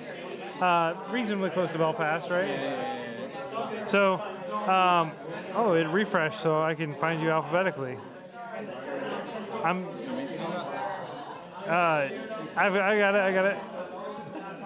So, Stuart and I go way back. He has been a prolific contributor to FreeCodeCamp.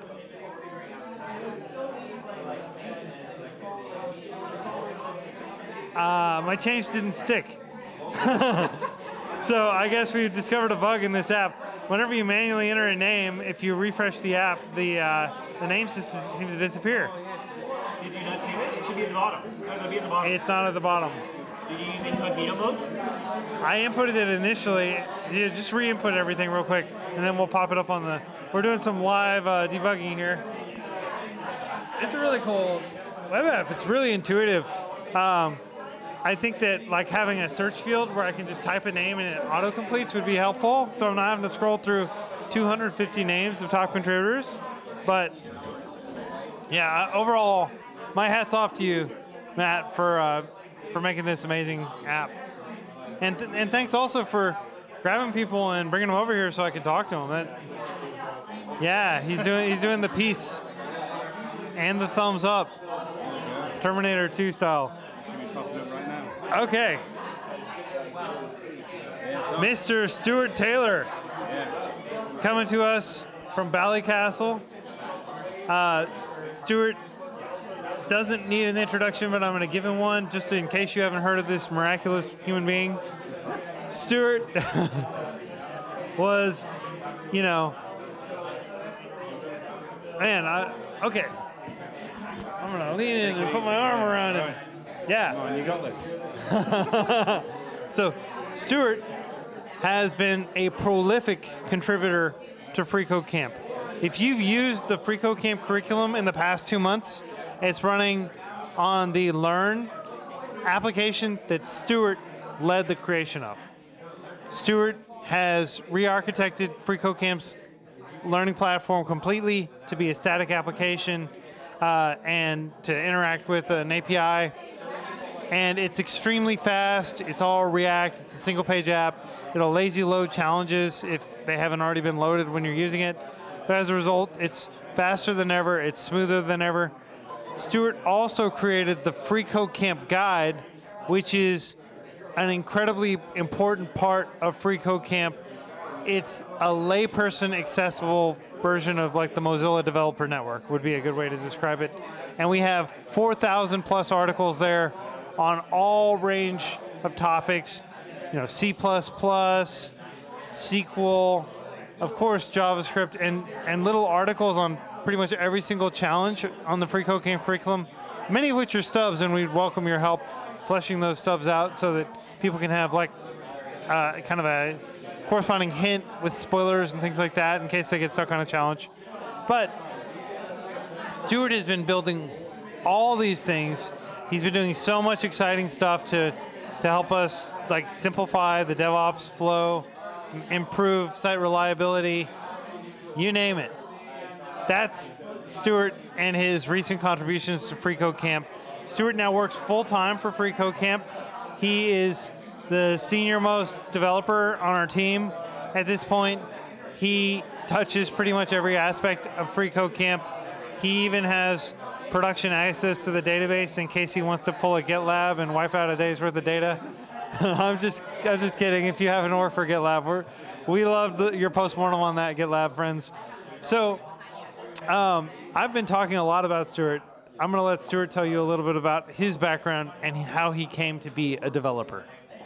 All right, hi, how you doing? So I'd say my working life started out, I was in the military. I was in there for 8 years.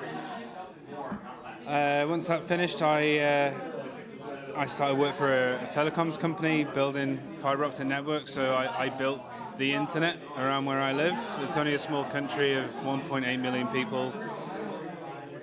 Got everyone fast internet, and I wound up being a stay-at-home dad. And in that time I thought, well, my wife, she had a business and she needed a website. So we went to Squarespace and just used their website builder, built our website. It was fantastic, worked great. Until we decided to change the header image on the front page. Now, originally there was a picture of a woman. My wife is an aesthetics business. So the original image was a woman on the left-hand side, and we had the business name and a call to action button on the right-hand side. But we got some new images, and the image we wanted on the header was, the woman was on the right-hand side. And we didn't want the title and the call to action button over her face, so we wanted to move it across to the other side. So I rang Squarespace and said, hey, look, how can I get the site title and this little button over to the other side of the page?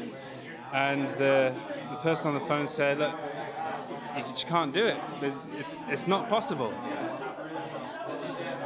So I thought, that doesn't sound quite right.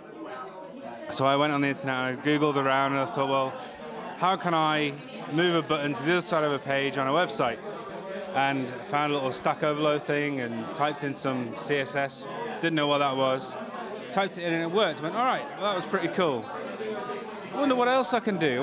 Can I get this? So if you scroll down the page, there's another image that comes in. Well, can I get that to slide in? You know, like all the other cool websites out there. No clue how to do it. I said, how do I make an image slide in from the side of the page in a website? Stack Overflow, something about jQuery, copy and paste this code. All right, it worked, brilliant. I wonder what else I can do. So I went searching around and found some courses on like Codecademy and all that, and worked through a few of them. Didn't quite like too much of it. Somehow found FreeCodeCamp.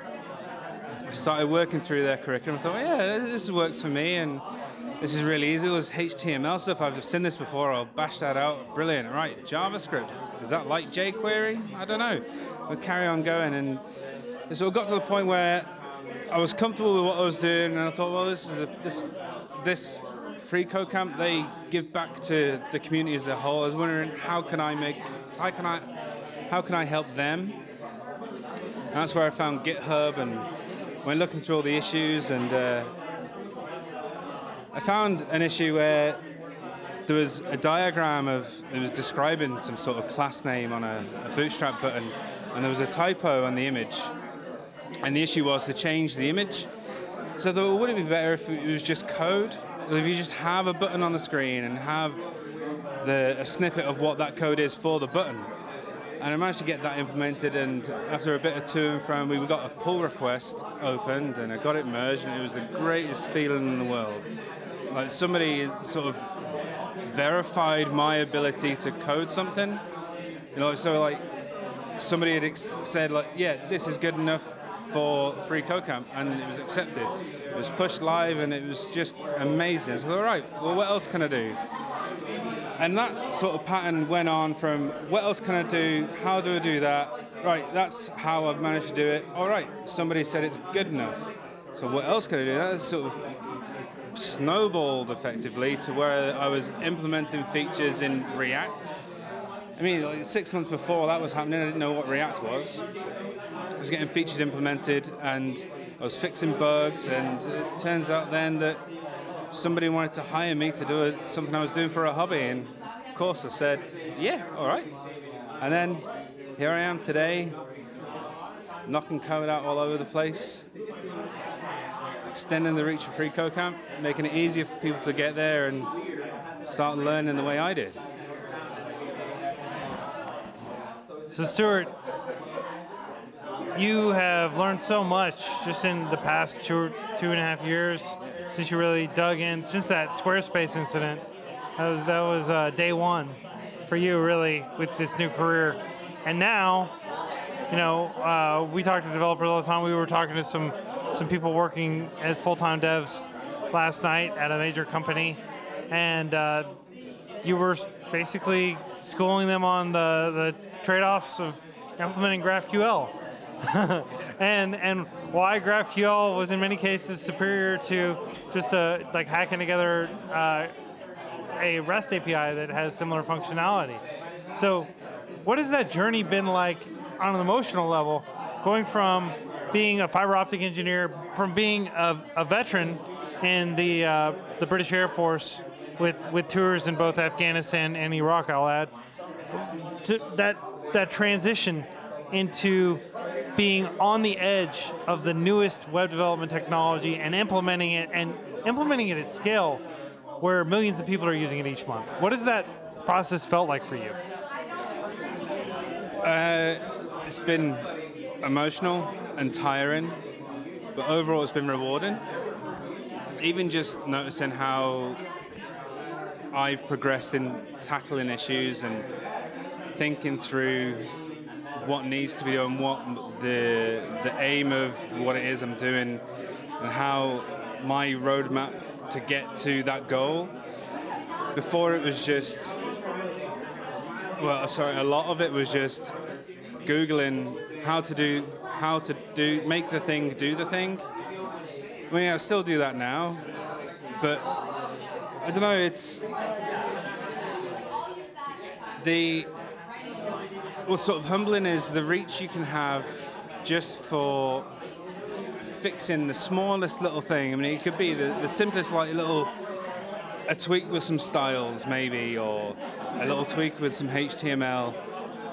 It's maybe tiny for you, and it's trivial to implement, but the effect it has, like you say, on millions of people, like, so there maybe it's an accessibility issue. I mean, myself as being an able-bodied person or an able-minded, able vision, I wouldn't see the issue there, but if somebody's flagged it up and said, look, if you did this, it would make it easier for us to understand the concept or to interact with the platform. Doing something as trivial as just tweaking some HTML, CSS, and having an impact on potentially millions of people, it's humbling. And it's almost wholesome, knowing that every feature you implement or bug you fix, it's helping other people learn to do what you are doing, which is, at the end of the day, that's the goal of freeCodeCamp, is to get people programming. So yeah, I do it again. Right on, Stuart. Well, thanks for sharing your thoughts on that, the emotional journey where you are today. We are extremely grateful to have you on our team. I'm learning so much from you. We're getting so much done. Things are moving so quickly with freeCodeCamp now. And a big part of it is having you leading a lot of these new services and rolling things out and helping us rapidly re-architect things. So Stuart, I'm going to go ahead and pop up Stuart's Twitter information. I strongly recommend following him. I think he's a very interesting guy who tweets some interesting stuff, and just keep an eye out for new projects in the pipeline coming from Stuart, because they are very exciting. Anything else? Any last words for the audience? Just keep on hacking. Well put. Thanks, Stuart.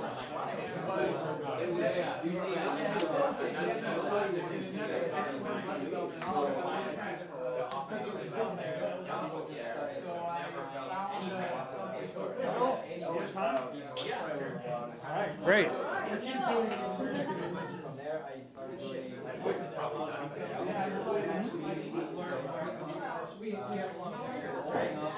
So we're going to do some pretty quick ones. I'd like to talk to you. I'm just going to tell you, I'm going to check in my ear really quick. Okay.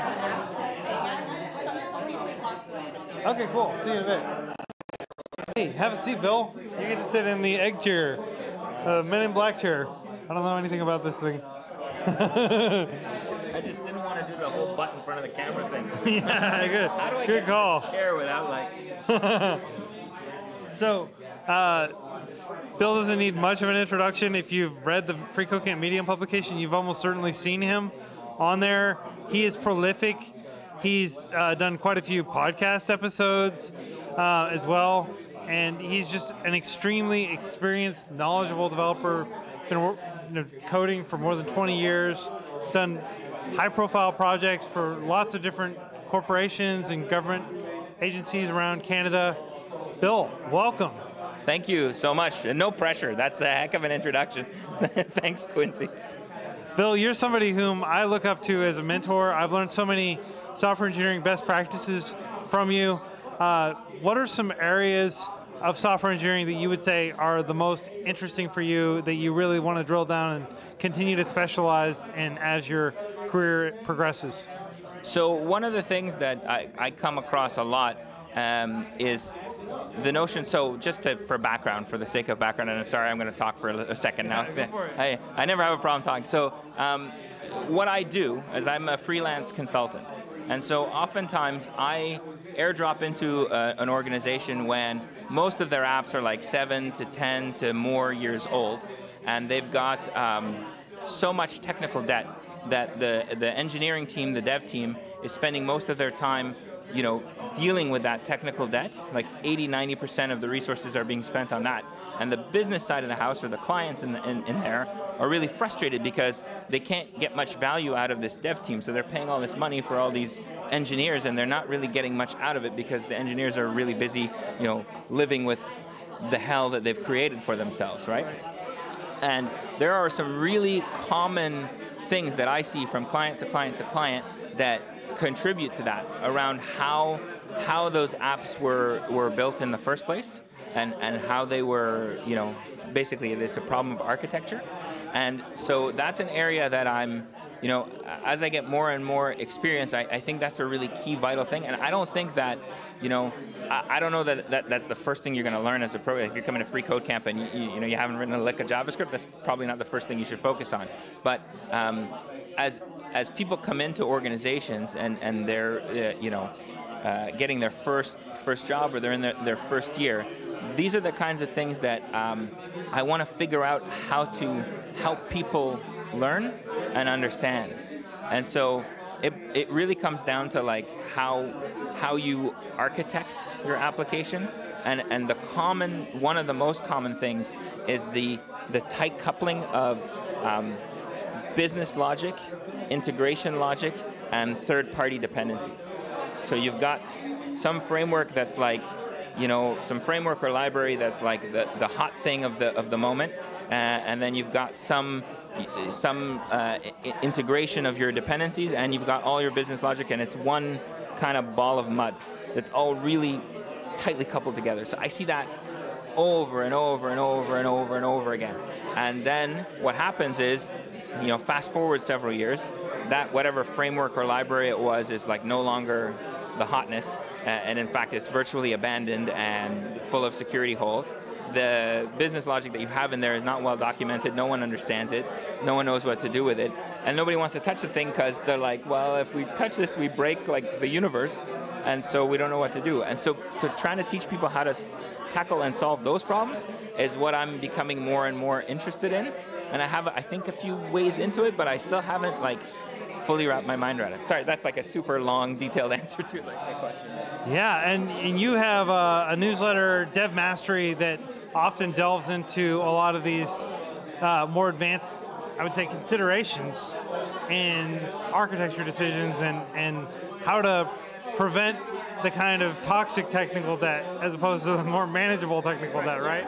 Yeah, I mean, you're never going to be like debt-free or technical debt-free, but if you think about an organization, like if you kind of zoom out and think about like, okay, they're pouring money, they're investing money into like their dev team, and less of that money is going to like generating new value because it's all being spent on like dealing with the cruft of the past.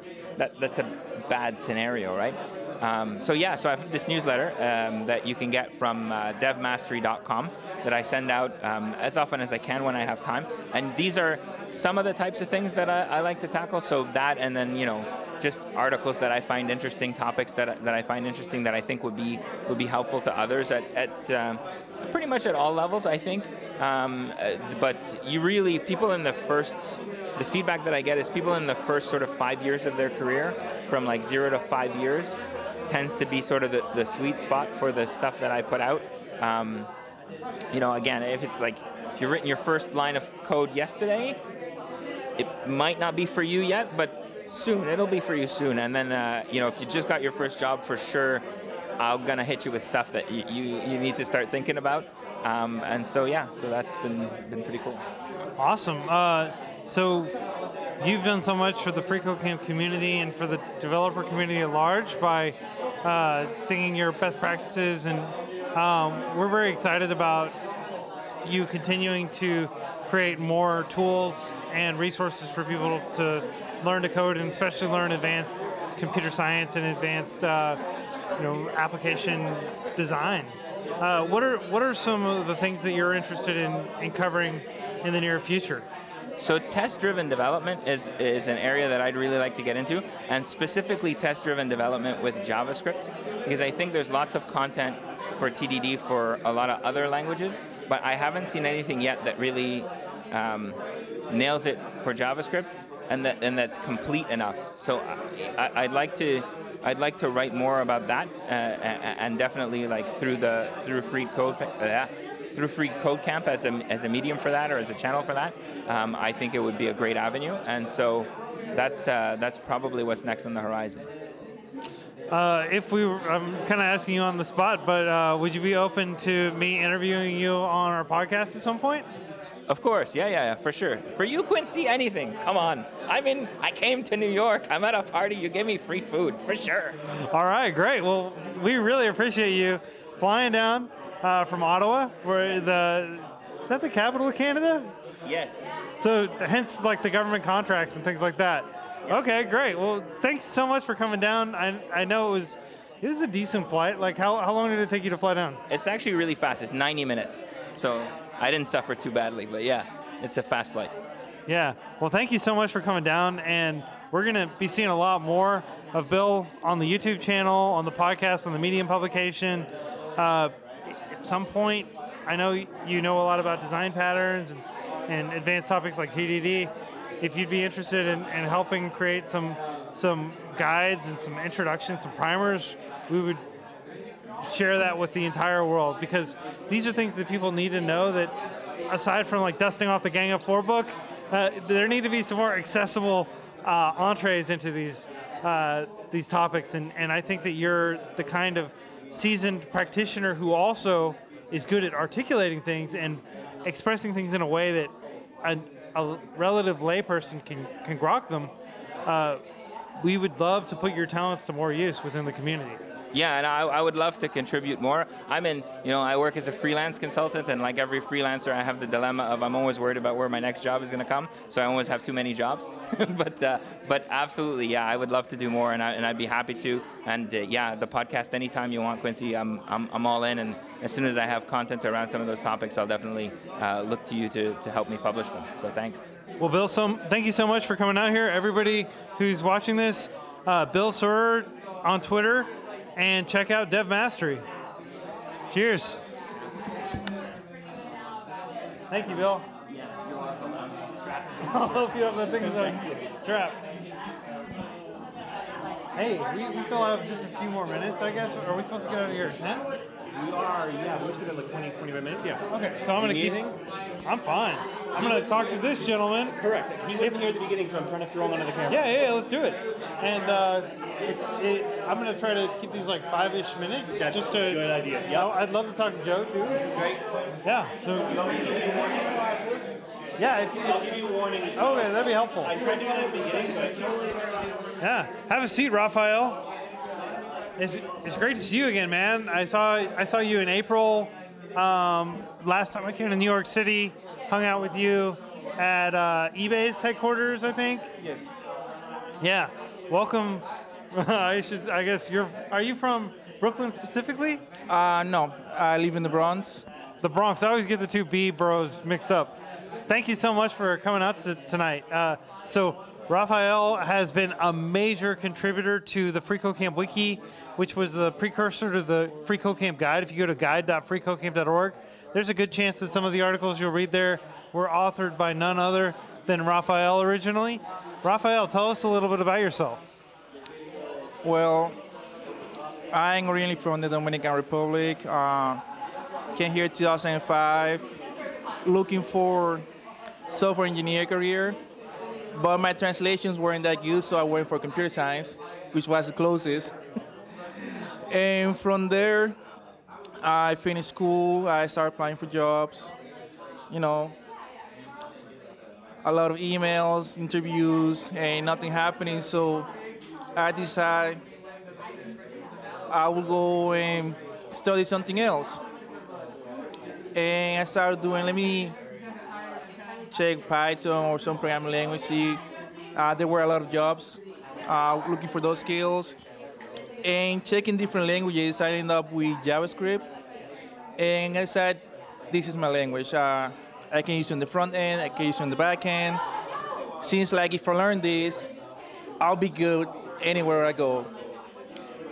So I started studying that. I discovered FreeCodeCamp. I say, bootcamp seems to be what everybody's doing to learn fast, get a job, and this is what I need. Mind you, at the time, my son was very young, like 3. So I'm still living with my family. I have a kid. I finished school. I'm trying to get a job soon, and FreeCodeCamp was the place I said, I'm gonna do this. This looks promising, I'm gonna do it. And I started working on the challenges. And because I have bad memory, I don't trust my own memory, I decided, let me take notes, but let me take good notes, not like I did back in high school. Right, so you essentially took your notes on all the challenges, and that formed the basis of the wiki. And I remember approaching you 2 years ago, 2.5 years ago, and you had these elaborate notes with your solutions and everything on all of these FreeCodeCamp challenges, and we use that as the basis for the wiki. So what have you been up to? I guess last time we hung out was April 2017. We hung out. What have you been up to since then? Mostly working. I started a job May 1st. So I Congratulations. Thank you. Actually, it was May last year. So now I've been there for over a year, and I've been focusing on that. It is not web development per se, but I decided to take a chance and not just focus. This is what I study. I only want to work on this. So I went more into business sides and working with AI. But I still like JavaScript full stack, and I'm planning on consuming the new curriculum. I actually saw recently and said, oh, this is great. I should do this. Well, if you do it, we would very much welcome your detailed notes. A lot of those challenges don't yet have, we added more than 1,000 new challenges to the curriculum, and a lot of them don't have detailed notes yet. Yeah, so there are a lot of things. I check, I have the legacy front-end certificate. I never finished the back-end because I wanted to master React, at least get to a good level before I finish the full stack. So I'm definitely looking forward to the React articles now. Have you had a chance to get your son? He's like 5 or 6 now. How old is he? Right now he's 8. Oh, he's 8. Okay, so has he done any coding yet? Are you thinking about getting him in front of a computer a little bit? Actually, he has. He asked me to teach him how to code. He's a little familiar with FreeCodeCamp because he will always see me on FreeCodeCamp. And I tried teaching him. And it turns out he was more interested of the hour of code and basically the video games that they had to get them interested. Yeah, those games are great for kids. And so is he doing Scratch? Yeah, he was doing Scratch. And I tried to have him stick to it, and he wanted to go more towards just a full game where he would just play. So, you know, it takes a little, but at least the interest is there. Right. Well, freeCodeCamp is designed for adults primarily and not kids, so that's not terribly surprising. But I'm impressed that he's coding already at age 8. I think that's great. Yeah, I mean, right now he's more into art, but the interest is there, so I'm planning on nurturing it, whether he's planning on going for actual development or just getting some code skills so he can eventually have his own website for his comics, which he likes to do. Well, Raphael, thank you so much for your many contributions to the freeCodeCamp community. I see you're wearing a freeCodeCamp shirt. This is the Halloween shirt from last year, the CSS Ghost shirt. Here, like, yeah. You're the ghost. Hey, man, it's been real. Stick around. I'm excited to catch up and hear how things are going. Thank you very much. Thanks again, Raphael. He was very graceful getting out of the chair. Joe, come on over here, man.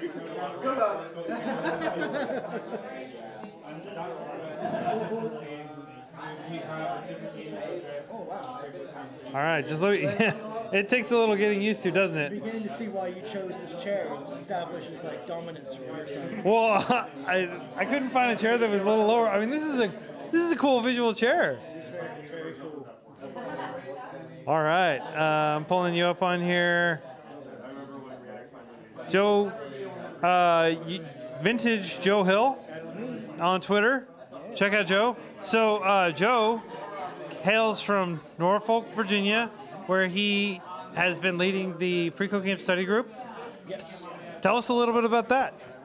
Well, I think it was 2015 when you originally made the call. When I first found freeCodeCamp, it was probably in, I think you put out the call in like October or November of 2015. I was, when I found freeCodeCamp, it was like July of 2015, and I was broke. I had been a salesman for a startup, and I lost my job doing that, and I wasn't making very good money at that anyway, so I was a janitor at night, and so I had it being broke. I was making about $800 a month at that point, and I just had said I really want to learn how to code. I'm tired of just kind of, all my programming friends were traveling and they're having good lives and their social media feeds made them look very happy, and I was not. So one night, you know, everybody had told me I needed to learn JavaScript, so I typed in cheap JavaScript resource or cheap JavaScript coding camp or something like that, because all the boot camps at the time were costing 10, 15 grand, and I didn't have that. And I found freeCodeCamp. And so it was about 2 in the morning, as is my wont, because I don't sleep very much. And I said, oh, and so I learned HTML in a night. And I said, there's something to this. And I became really passionate about it because I was learning something for free. I realized I was on a path that was going to do well. And all I had to do was put in the time. I didn't have the brain power, but kind of like lifting weights or doing anything else, you just got to put in the time, you got to put in the work. And so when the call came out for us to start up like a local meetup, I was like, yes, we need to do this. And there was one already in Virginia Beach, which is a city right next to Norfolk, but nobody was going to it. And I said, well, I have a lot of coding friends. I can ask them to be speakers. I'm sure they would want to contribute. Open source was kind of a new idea to me. Didn't quite know what it was. It's like, so how do you make money on this? How do you make a living at doing this? And what I didn't realize is that as you build a community, as you build a reputation, and as you help others, that follows suit. So this was my way of a newbie coder, not knowing how to teach, still contributing and giving people who are just like me content that was going to be good and useful for them if they wanted to continue down that path. So that's pretty, and I've been doing it ever since. I think I've become a lot more passionate about the code as well. I couldn't have done any, I wouldn't be sitting here if it wasn't for like John Small, who was a guy who through one of my contacts, helped get him an internship as he came out of a boot camp. And he jokes, he's like, I don't know if the word blood oath is applicable here, but he goes, that's what I feel like. And he's a very good programmer, and he's paired programmed with me. He's taught me a lot. And then he just kept coming to the meetups as well, and he's become kind of like a de facto admin there, arranging like meetups at nights that I can't make it, helping with algorithm teaching, things that I'm still not great at, but he's excellent. And I'm really thankful that there's a part of the community that's just as passionate about teaching as I am. So yeah, we've been doing that for almost 4 years now, whether it be in virtual or in the real, trying to teach different topics, but at the same time still trying to help people as they continue on their coding journey. And focusing on the Free Code Camp curriculum has been kind of our focus for 2018, and that's really been helping. So yeah. What do you all think of the new curriculum? I feel like I'm behind.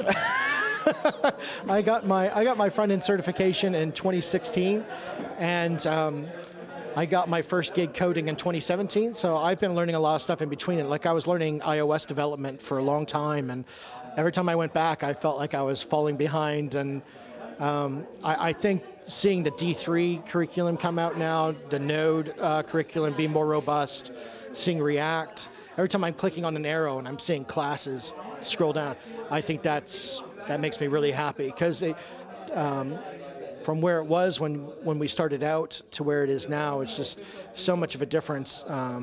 You can easily get lost in like articles and videos, and those are all really helpful. I think it's the navigating of it is the tough bit, and I think that's where the community really helps. And it's like, don't focus on this, don't focus on that, focus on this, and you can build up to that. And I think that's been the fun part. And on the topic of just focusing on learning fundamentals, and you are doing a job that's very different from what you originally prepared for. So talk a little bit about your transition from web development to mobile development to SQL-focused development. Yeah, absolutely. So my current job is as a SQL and T-SQL, Transact SQL developer, and that's dealing with data within a financial framework. I had no idea what I was doing with databases, how to import information and put it into a database. I didn't know how to do any of that. I had a front-end certification, and from there I was like, I like iOS development, I'm going to focus on that. And I focused on that for about a year, learning Swift, and I really wanted to do it. And I was very passionate about it. I was buying a lot of books. I had invested a lot of money and time into it. And then I get a call from a recruiter saying, hey, we want you to be a programmer with us. We work with databases mainly and with data. So that's going to be your job, and writing scripts for it. And I was like, okay. And when I first got it, I said, well, I don't know if I really want to do this. I want to keep focusing on mobile.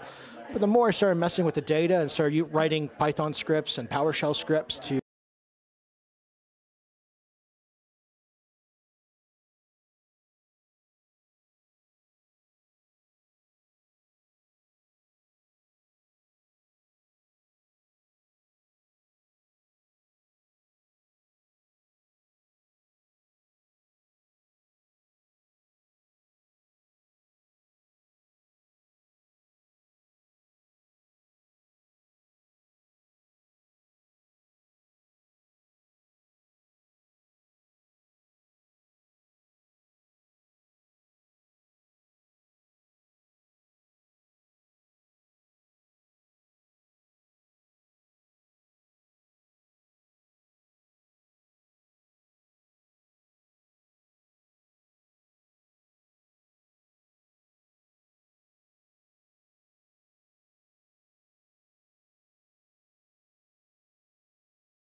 Pretend like it never happened. Okay, I will.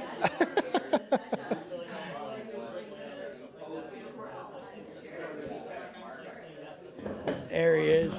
Go on. Yes. Sorry about the camera thing, but yeah, I think what I've been learning was that as you learn, if you're just starting out, or if you're halfway through and you're not sure how that job is going to, how all of this is going to work out into a job, it's going to work out in a job. Thank you, Quincy, sit in. That's very nice of you. But like I said, if you don't know how that's going to work out within a job, or if you don't know, if you end up in a situation where you're getting paid to be a programmer, just go with it. Don't stress that it's not what you've been learning. Don't feel like it's been a waste of time, because it really hasn't.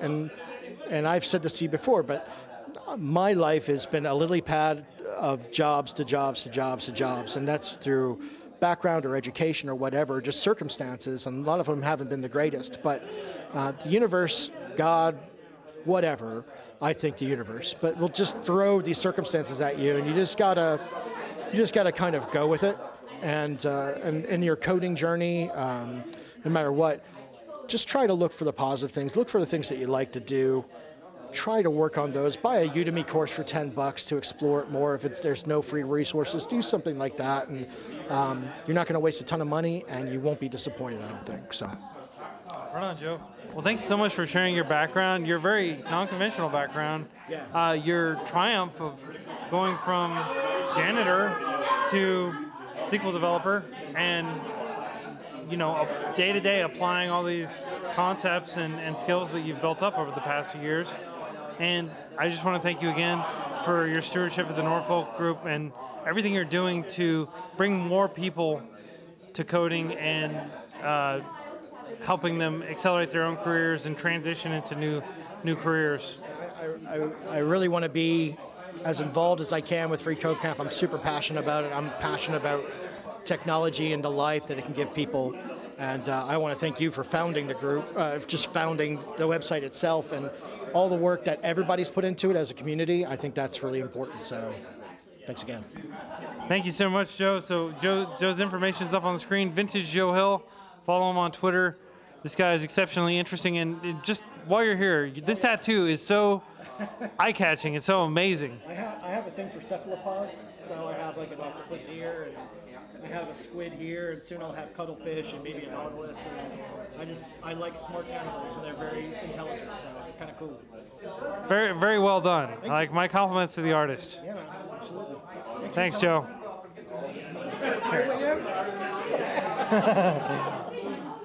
All right, Victoria, do you want to hop on? Apparently I'm up next. Yes.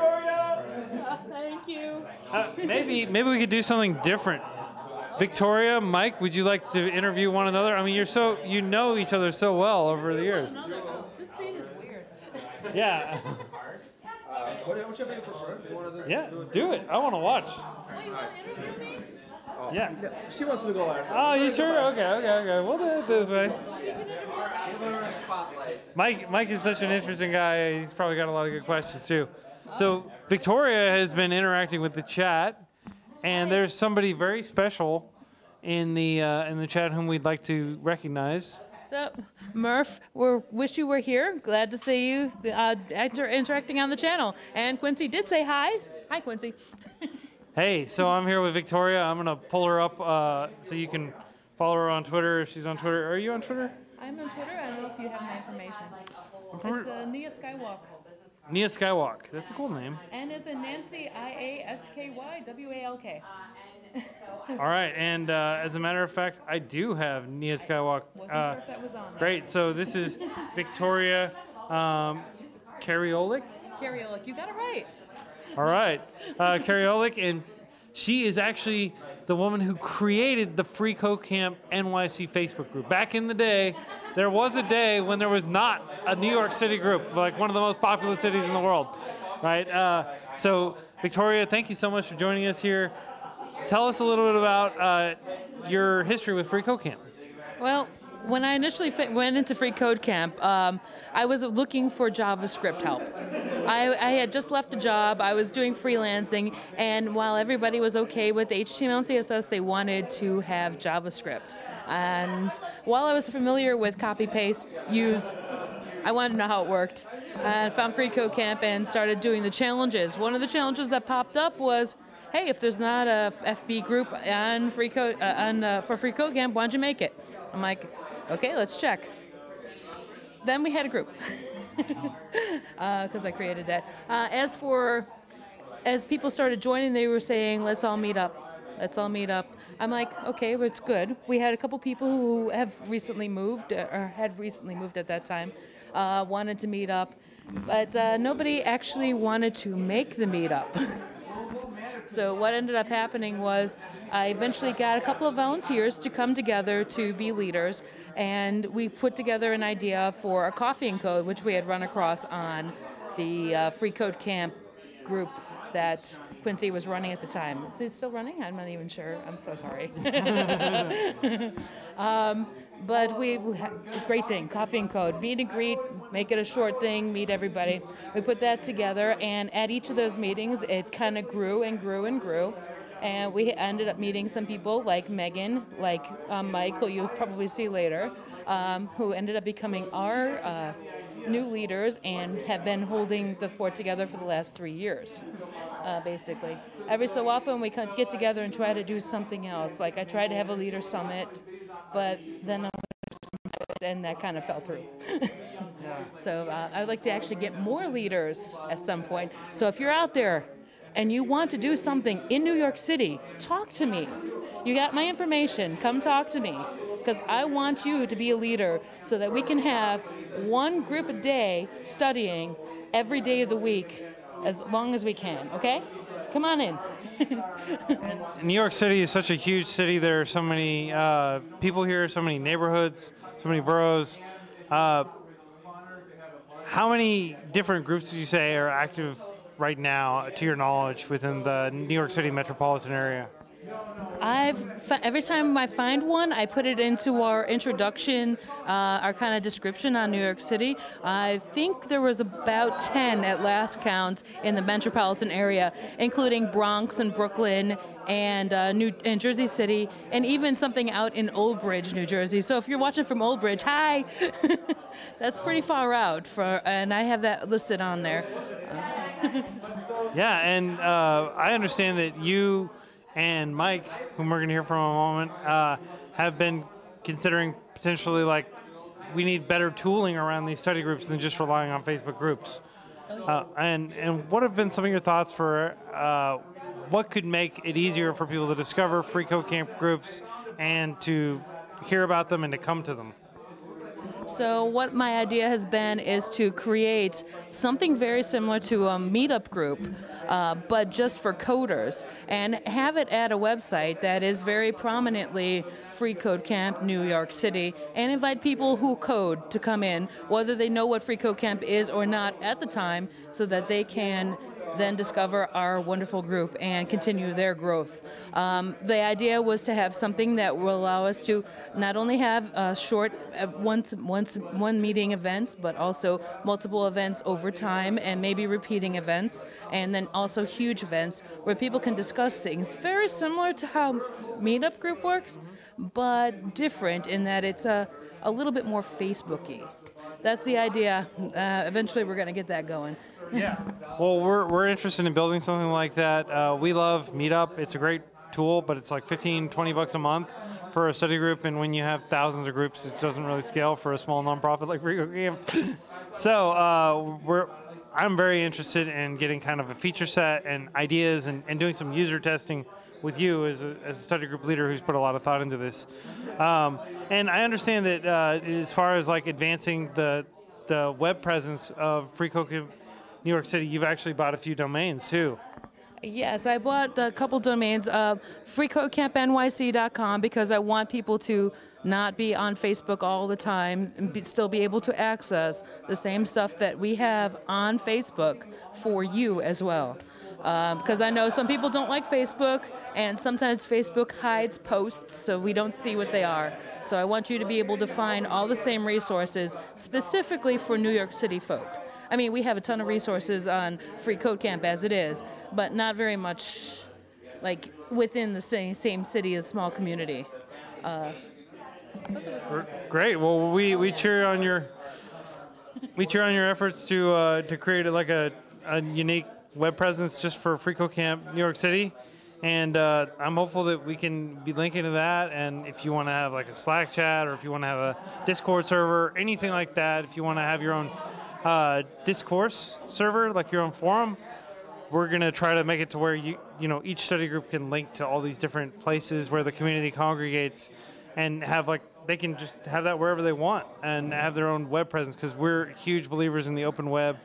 Everybody should have some territory of their own on the open web, not just on these massive platforms. So, Victoria, I put your Twitter information back up on there. Everybody who's here in New York City, check her out. She's kind of the kingpin of FreeCodeCamp New York, if you will. Thank you. Thank you so much, Victoria. Here, I'll help you out. It's hard to get out of this chair. Yes, it is. Thank you All right. so much. And one more FreeCodeCamp New York person whom I think everybody should get to know, Mike Semco. I'm going to pull you up here as well. So Mike, Yeah, it is kind of weird. you like the chair? I feel very embarrassed because like I didn't think about how much higher this was. I'm actually not that tall of a person. I'm like 5'11". But many of the people I'm talking to are taller than me, but they look shorter because of my choice of chairs. Sorry. Mike, tell us a little bit about your experience venturing into software development so far.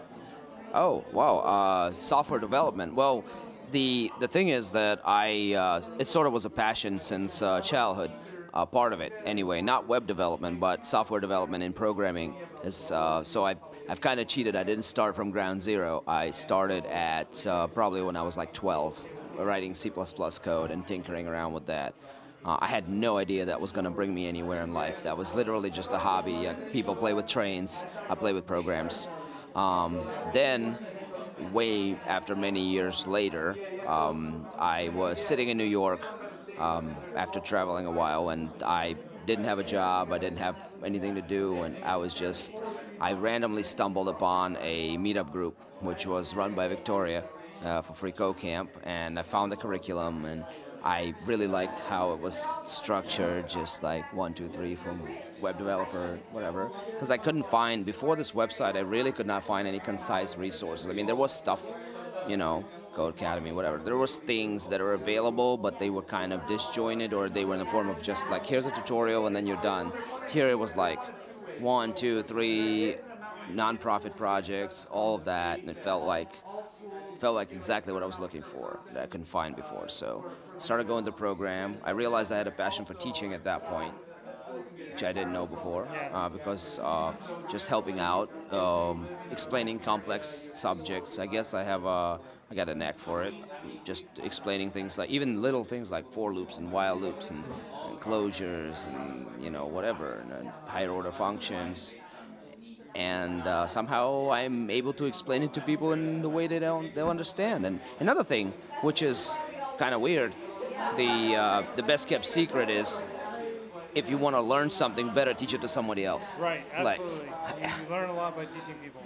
You do, and I never knew that until I joined the group. And I met awesome people at this group. I met Victoria. I met some of my best friends here. And now this is basically, I'm stuck with it. I want to see, I transitioned into web development, full-time freelance web development. That's what I do. I don't actually have a job. I was going through a program, and I found that it just organically happened. I learned enough through the program where I was able to start taking on clients of my own. And just one day I woke up and realized, hey, I can do this. So that's how that happened. So describe that moment when you realized, hey, I can succeed as a freelancer. Like, was there some specific, I mean, you woke up, but was there some specific sequence of events where your confidence kind of kicked in? Well,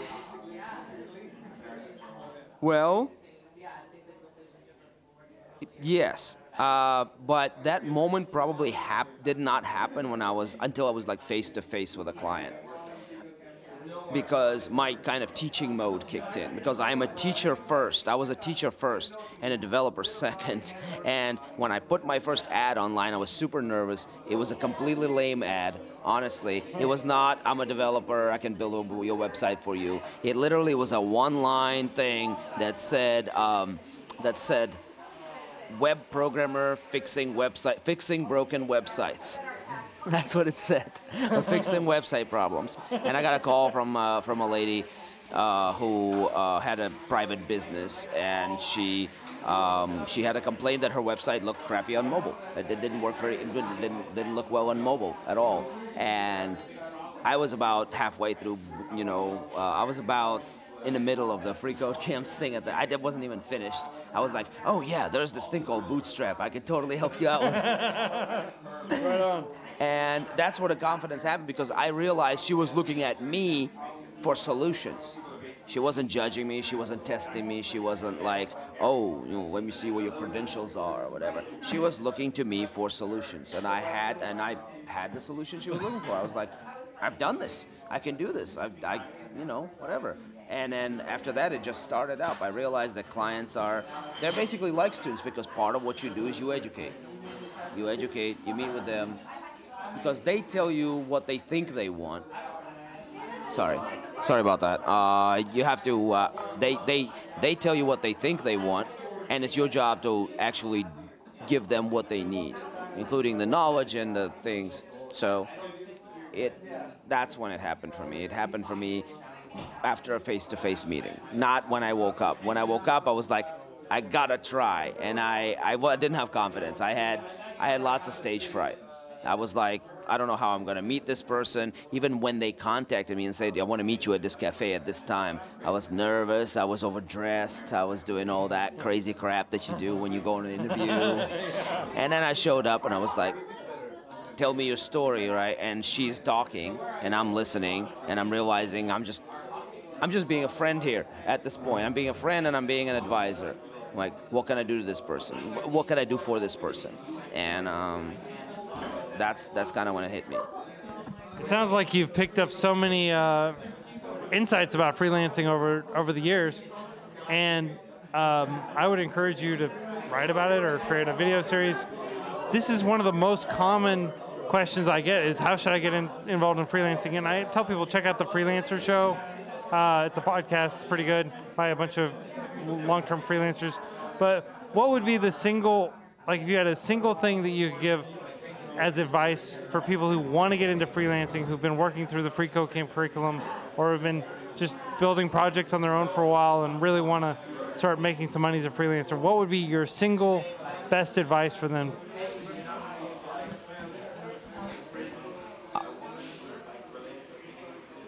The single best advice for them? Well, how about this? Okay. You are the expert. Chances are your client knows a lot less than you do about what he's asking you to do. This is why he's hiring you. So you are the expert. And in that role, this is a people position almost. It's your job to convince the client that you can do what's best for them. And I guess I want to say, like they say in a joke, they're more afraid of you than you are of them. So that's, you don't need to be ashamed, you don't need to be afraid. Whatever you think you don't know, and we all struggle with this all the time, we all struggle with the so-called imposter syndrome.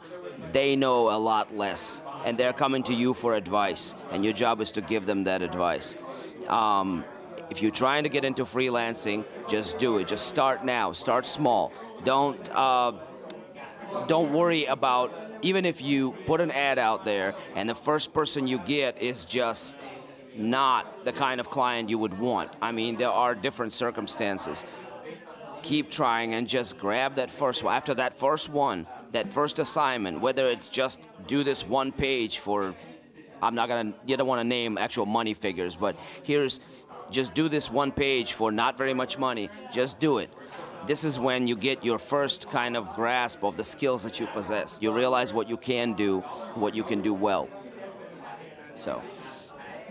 Thank you so much, Mike. I'm going to encourage everybody to check out. Do you have a Twitter presence or anything? Unfortunately, no. Okay. This is on my giant to-do list. Yeah, sure. But how would people track you down if they wanted to learn more about you or read more about your thoughts? Now, I'm sorry to say Facebook. Yeah, I don't. Meaning that I know that some people are, don't like Facebook or whatever. I am currently on Facebook. That's the best way to reach me. All right, right on. Well, thank you so much, Mike, for leading the group, for sharing your insights on freelancing. And I speak, I think, for most of the community when I say we'd love to have some more articles that lay out some of your insights, because it sounds like you've been through a lot and you've learned a lot from the process. All right. Thanks, Mike. Yeah, let's change it up. Can we? So I'd like to interview both of them. Yeah. Yeah. Jump over here. I'm gonna sit in this egg chair for a change. Wow, just sitting in here, the sound is so different. What? It's like putting your head underwater. Yeah. So I'm here with two amazing people, Johnny Bissell and Manish Giri. Thank you so much, gentlemen, for flying out from your respective cities. First, tell us a little bit about yourself, Johnny. Hi, everyone. I'm Johnny Bissell. I was a C#, VB.NET developer for 7 years with a knowledge of SQL. What I found was working on web forms and quite old technology, and I really wanted to learn new things like Node and MongoDB. And one of the guys I was working with recommended FreeCodeCamp, so I thought, yeah, I'll give it a try, and that was about 2 and a bit years ago, and I'm still plodding along through the massive course, but don't let that put you off. It's very good. There's lots in there. So the goal is to upskill, basically, with new technologies and get more relevant, up-to-date work. And along the ride, I've spent a lot of time on the forum and the chat rooms helping out you beginners, which has also aided my learning process. So it's been great, and the course has improved over the years, and I've made lots of friends. I encourage people to network and pair program and meet other developers, because it's difficult to motivate yourself doing stuff just purely on yourself. So yeah, any more questions? Yeah, I got a ton of questions. First, let's hear from Manish. Yeah, Manish. Thank you so much for joining us, Manish. Thank you. Thank you for having me here. My name is Manish. I am a grad student in UC, University of Cincinnati in Ohio. I did my engineering from India in computer science, and after that, I decided to get a higher degree in computer science. So I joined UC. Since then, it's been a good journey. I've started getting into more into software development, starting with Java, and then recently I came across. I decided to get into JavaScript because what's more important for me is to build something and to see it happening right in front of me. That's where JavaScript is more powerful than Java, because you don't need a lot of things to set it up. You can do it immediately with JavaScript. Just open your browser, write your code, and you're done. So that's how I got into JavaScript, and that's how I got into FreeCodeCamp, actually, because when I was learning JavaScript, there were just tutorials everywhere. You read, and there's no coding exercises or challenges. That's where FreeCodeCamp was helpful, because I saw there were a series of code challenges. You learn, you write, you see your code. If it doesn't pass, you ask for help, and that's how you learn. And I've been with FreeCodeCamp for about 2 years now, 2-3 years now. It's been a pretty good journey so far. You're pretty good at helping other people. Yeah, I used to hang around in the help chat rooms. Me and there was one more camper called Stephen James. I mean, he's a legend in the chat rooms. So it was fun hanging around there. And yeah, I hope to continue more in this journey. Yeah, thank you, Manish. And so, for those of you watching, both of these gentlemen are tremendous contributors to the FreeCodeCamp community. Johnny Bissell is one of the most prominent people helping people on the forum. I looked the other day, I looked earlier, I was like, I wonder how long Johnny spent on the forum. And Discourse, the forum software we use, which is great, it's open source, check it out. It said that Johnny Bissell had spent the equivalent of 5 waking days on the forum helping people. 5 days of his life. That's not including sleeping and everything. That's like 5 days at his computer, making people's lives easier by answering their many questions, and that is so profound. So, Johnny, tell us a little bit about what drives you to help so many people. What would you say? Is there some moment where somebody helped you, or do you just enjoy helping people? What causes you to be such a super helpful person? I would say that probably comes from I realize I've got the experience of coding, so I enjoy going out. I think as well you used to give brownie points for people helping. I thought, hey, I can get some brownie points here. Those are coming back. And then I was trying to keep the streak going. I got a streak going for about 194 days or something. A lot easier than doing projects for 194 days. So some of that was a bit of procrastination. Plus as well, there's other people that I met through doing that who I now speak to on a more one-to-one basis. And again, that motivates you to see people progressing through the course. So yeah, I guess because I've got a certain level of knowledge, I want to share that, and I think it is better to give than to receive. As Quincy comes from a teaching background as well, and my parents come from that background as well, so I guess that's where I get the inspiration from. But yeah, and it's something to do. So maybe when I'm working on a project, I just want to break from that. I'll dip into the forum or dip into the chat room to see what's going on. And so it's just a case of breaking off from focusing on the same thing all the time as well. That's another reason for doing it. So yeah, that's right on. And Manish, how about you? You've been such a prolific contributor to the code base. What has spurred you to jump in and help out so much? When I started learning, when I had questions or when I had doubts, the only place I used to go to was Stack Overflow, and unfortunately people in Stack Overflow are not very helpful most of the time, not friendly at all. So you would feel hesitant to ask questions which you normally could ask freely in a chat room or in a forum. So when I joined FreeCodeCamp, I saw that there are chat rooms where people are willing to help. They're not condescending, or they don't expect you to know everything before you ask a question. So it's okay to not know everything and ask. No one will scold you for it, no one will think bad for it. So that's how I got into FreeCodeCamp, and then I saw the code base on GitHub, and I realized there were a few aspects where I already knew things, stuff like regular expressions or the front-end framework like React or AngularJS where it was previously at. So I identified things where I could contribute, and obviously the more you write code in code that works in a real-life production scenario, the more you learn. So I thought that was a good way of upping my skills even more. So that's how I started contributing to it. And the more you do it, the more you get attracted to it. So it's always a good challenge to learn more and contribute more. So that's how I got into it. I'd like to add that there's lots of people on the forums and the chat rooms who will suggest tools to you that are just fantastic, like Python Tutor, a fantastic online tool for debugging code. So there's that benefit as well. Just people recommending tools and things all the time. Another great reason to get involved.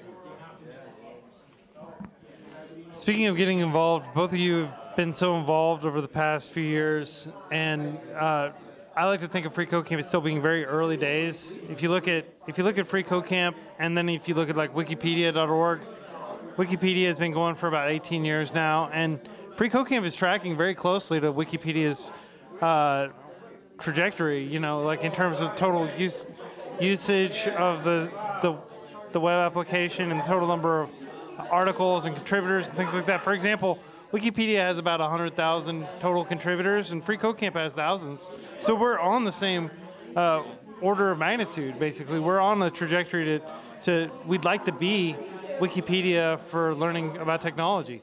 And you gentlemen seem to be very long-term thinking, and you've got bright careers ahead of you. What are some ways that you think you might be able to contribute to the developer community through FreeCodeCamp and other resources going forward? Do you want to take that one first? Well, I would just hope to continue to help people on the forums, maybe also run the Leeds meetup, so helping those guys getting through the early stages. The very difficult thing about an online course and courses in general is keeping it up to date. And there's always something new coming on board, so it's really important that everything stays relevant and up to date. Because there's nothing worse than, say, when you buy a book and it's already talking about the old version of that code, and you think, well, should I be learning Python 2.7 when version 3.4 is out? I'm sure you would appreciate the frustration of that. You might write a load of challenges and things already out of date. How frustrating that be. So hopefully I can help keep things up to date and keep things relevant. I think that's one of the challenges for us all. Wouldn't you agree, Manish? Yeah, of course, I agree. One more thing I can think of is FreeCodeCamp has the guides recently in GitHub. It's a wonderful resource, just like Wikipedia. It's not just limited to React or front end. There are topics on a whole lot of sections like Python, Java, OS, operating systems. So what I think is, if we push to make guides more accessible and more in a way that beginners who are new to FreeCodeCamp, they contribute more to guides. That would help. And what I've noticed is that even in the main FreeCodeCamp repo, there are sometimes issues with newcomers trying to set up their repositories and it's not working out in their local environments. So that maybe we could contribute to that, so that in turn helps out newcomers to get set up far faster than. So that's what I think. Well, thank you so much for joining us. You all have the distinction of being our last interview for the evening. Yeah, go grab a beer. I'm gonna grab some soda. I don't drink beer, but I don't drink. Well, you got the big run tomorrow, haven't you? So Yeah. Take care of yourself. Got maybe load up on some carbs over here. We've got all these sandwiches left. But thank you so much for coming out. We're going to have top contributor parties every year. This one's going off to a great start. This is our first one ever. But we're going to be in Dublin and in Hong Kong. If you can make it to the Dublin one, Johnny, I'm not sure. I know it's not as far from Leeds to Dublin as it is from Leeds to New York City. And then we're doing Hong Kong too. You know, you're welcome. You are all welcome at all the top contributor parties. And I'm hoping that some of the people watching this right now will contribute to the community, and we'll make the list of very elite, capable people who are helping drive this community forward and helping set the course for so many people who want to become developers and who want to become more technical and break into tech. So thank you both, gentlemen, and thank you everybody for watching these interviews. I think we're going to do a quick closing. Can we do a quick closing before we start cleaning up? Yeah. Yeah. Let's do that. Can you? All right. Thank you again. Hey, bring it in. I want to hug Manish Giri too. Thank you, gentlemen. All right.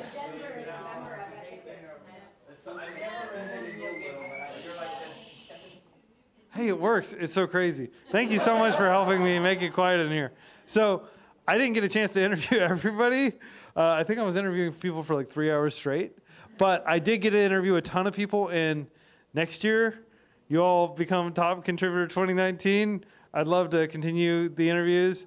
If you get a chance to make it out to either Dublin or Hong Kong, we'd love to hang out. We're going to hopefully do a fun run in both of those places. The Hong Kong one will be very interesting. Breakfast every time they do a fun run. Yeah, eat a whole bunch of breakfast and then go run 10K. No, it's been such an honor and a privilege to share the room with all these amazing people. I've learned so much about you here. I didn't get a chance to talk to Jesse. I didn't get a chance to talk to so many people that I want to. But stick around. I think we're gonna clean up real quick. We've got lots of food if you want to take some home with you. I'm going to take a lot of food and stuff it into my pockets and maybe do the Santa salmon thing from that movie. If anybody remembers that movie. Dan Aykroyd dressed up as a Santa, putting a salmon in. Yeah, Trading Places. Thank you. Such a good movie. If you want to go back and watch like a politically incorrect 1980s movie, that's a great place to start. So I am so thrilled that everybody came, and freeCodeCamp is early days.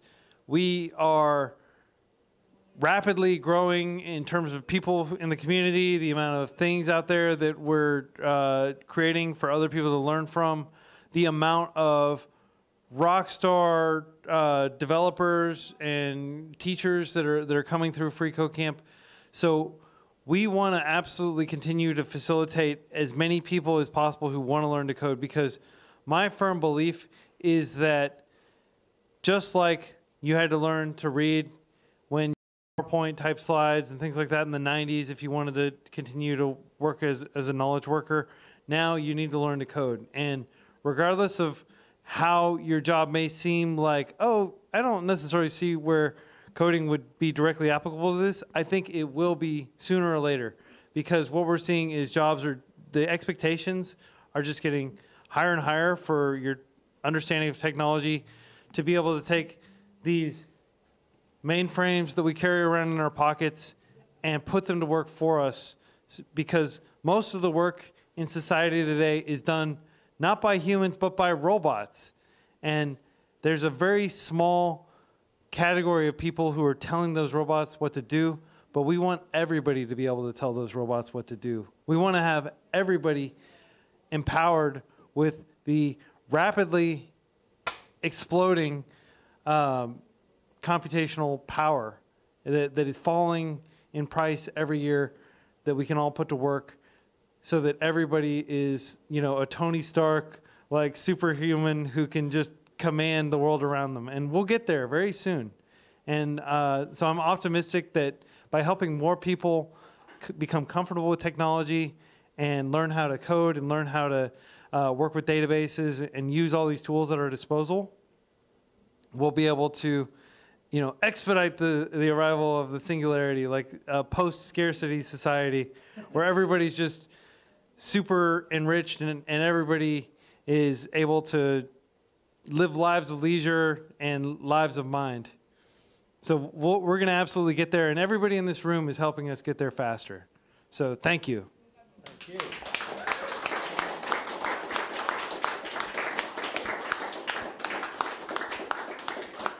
And for everybody who's watching this, again, I hope some of these amazing people have inspired you to get involved in the developer community and to contribute to open source and to turn around and teach all the things that you're learning and to be utterly voracious and relentless in your personal development.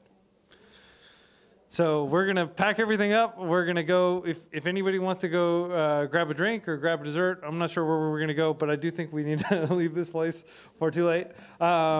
Thank you again, everybody, for being here. Thank you.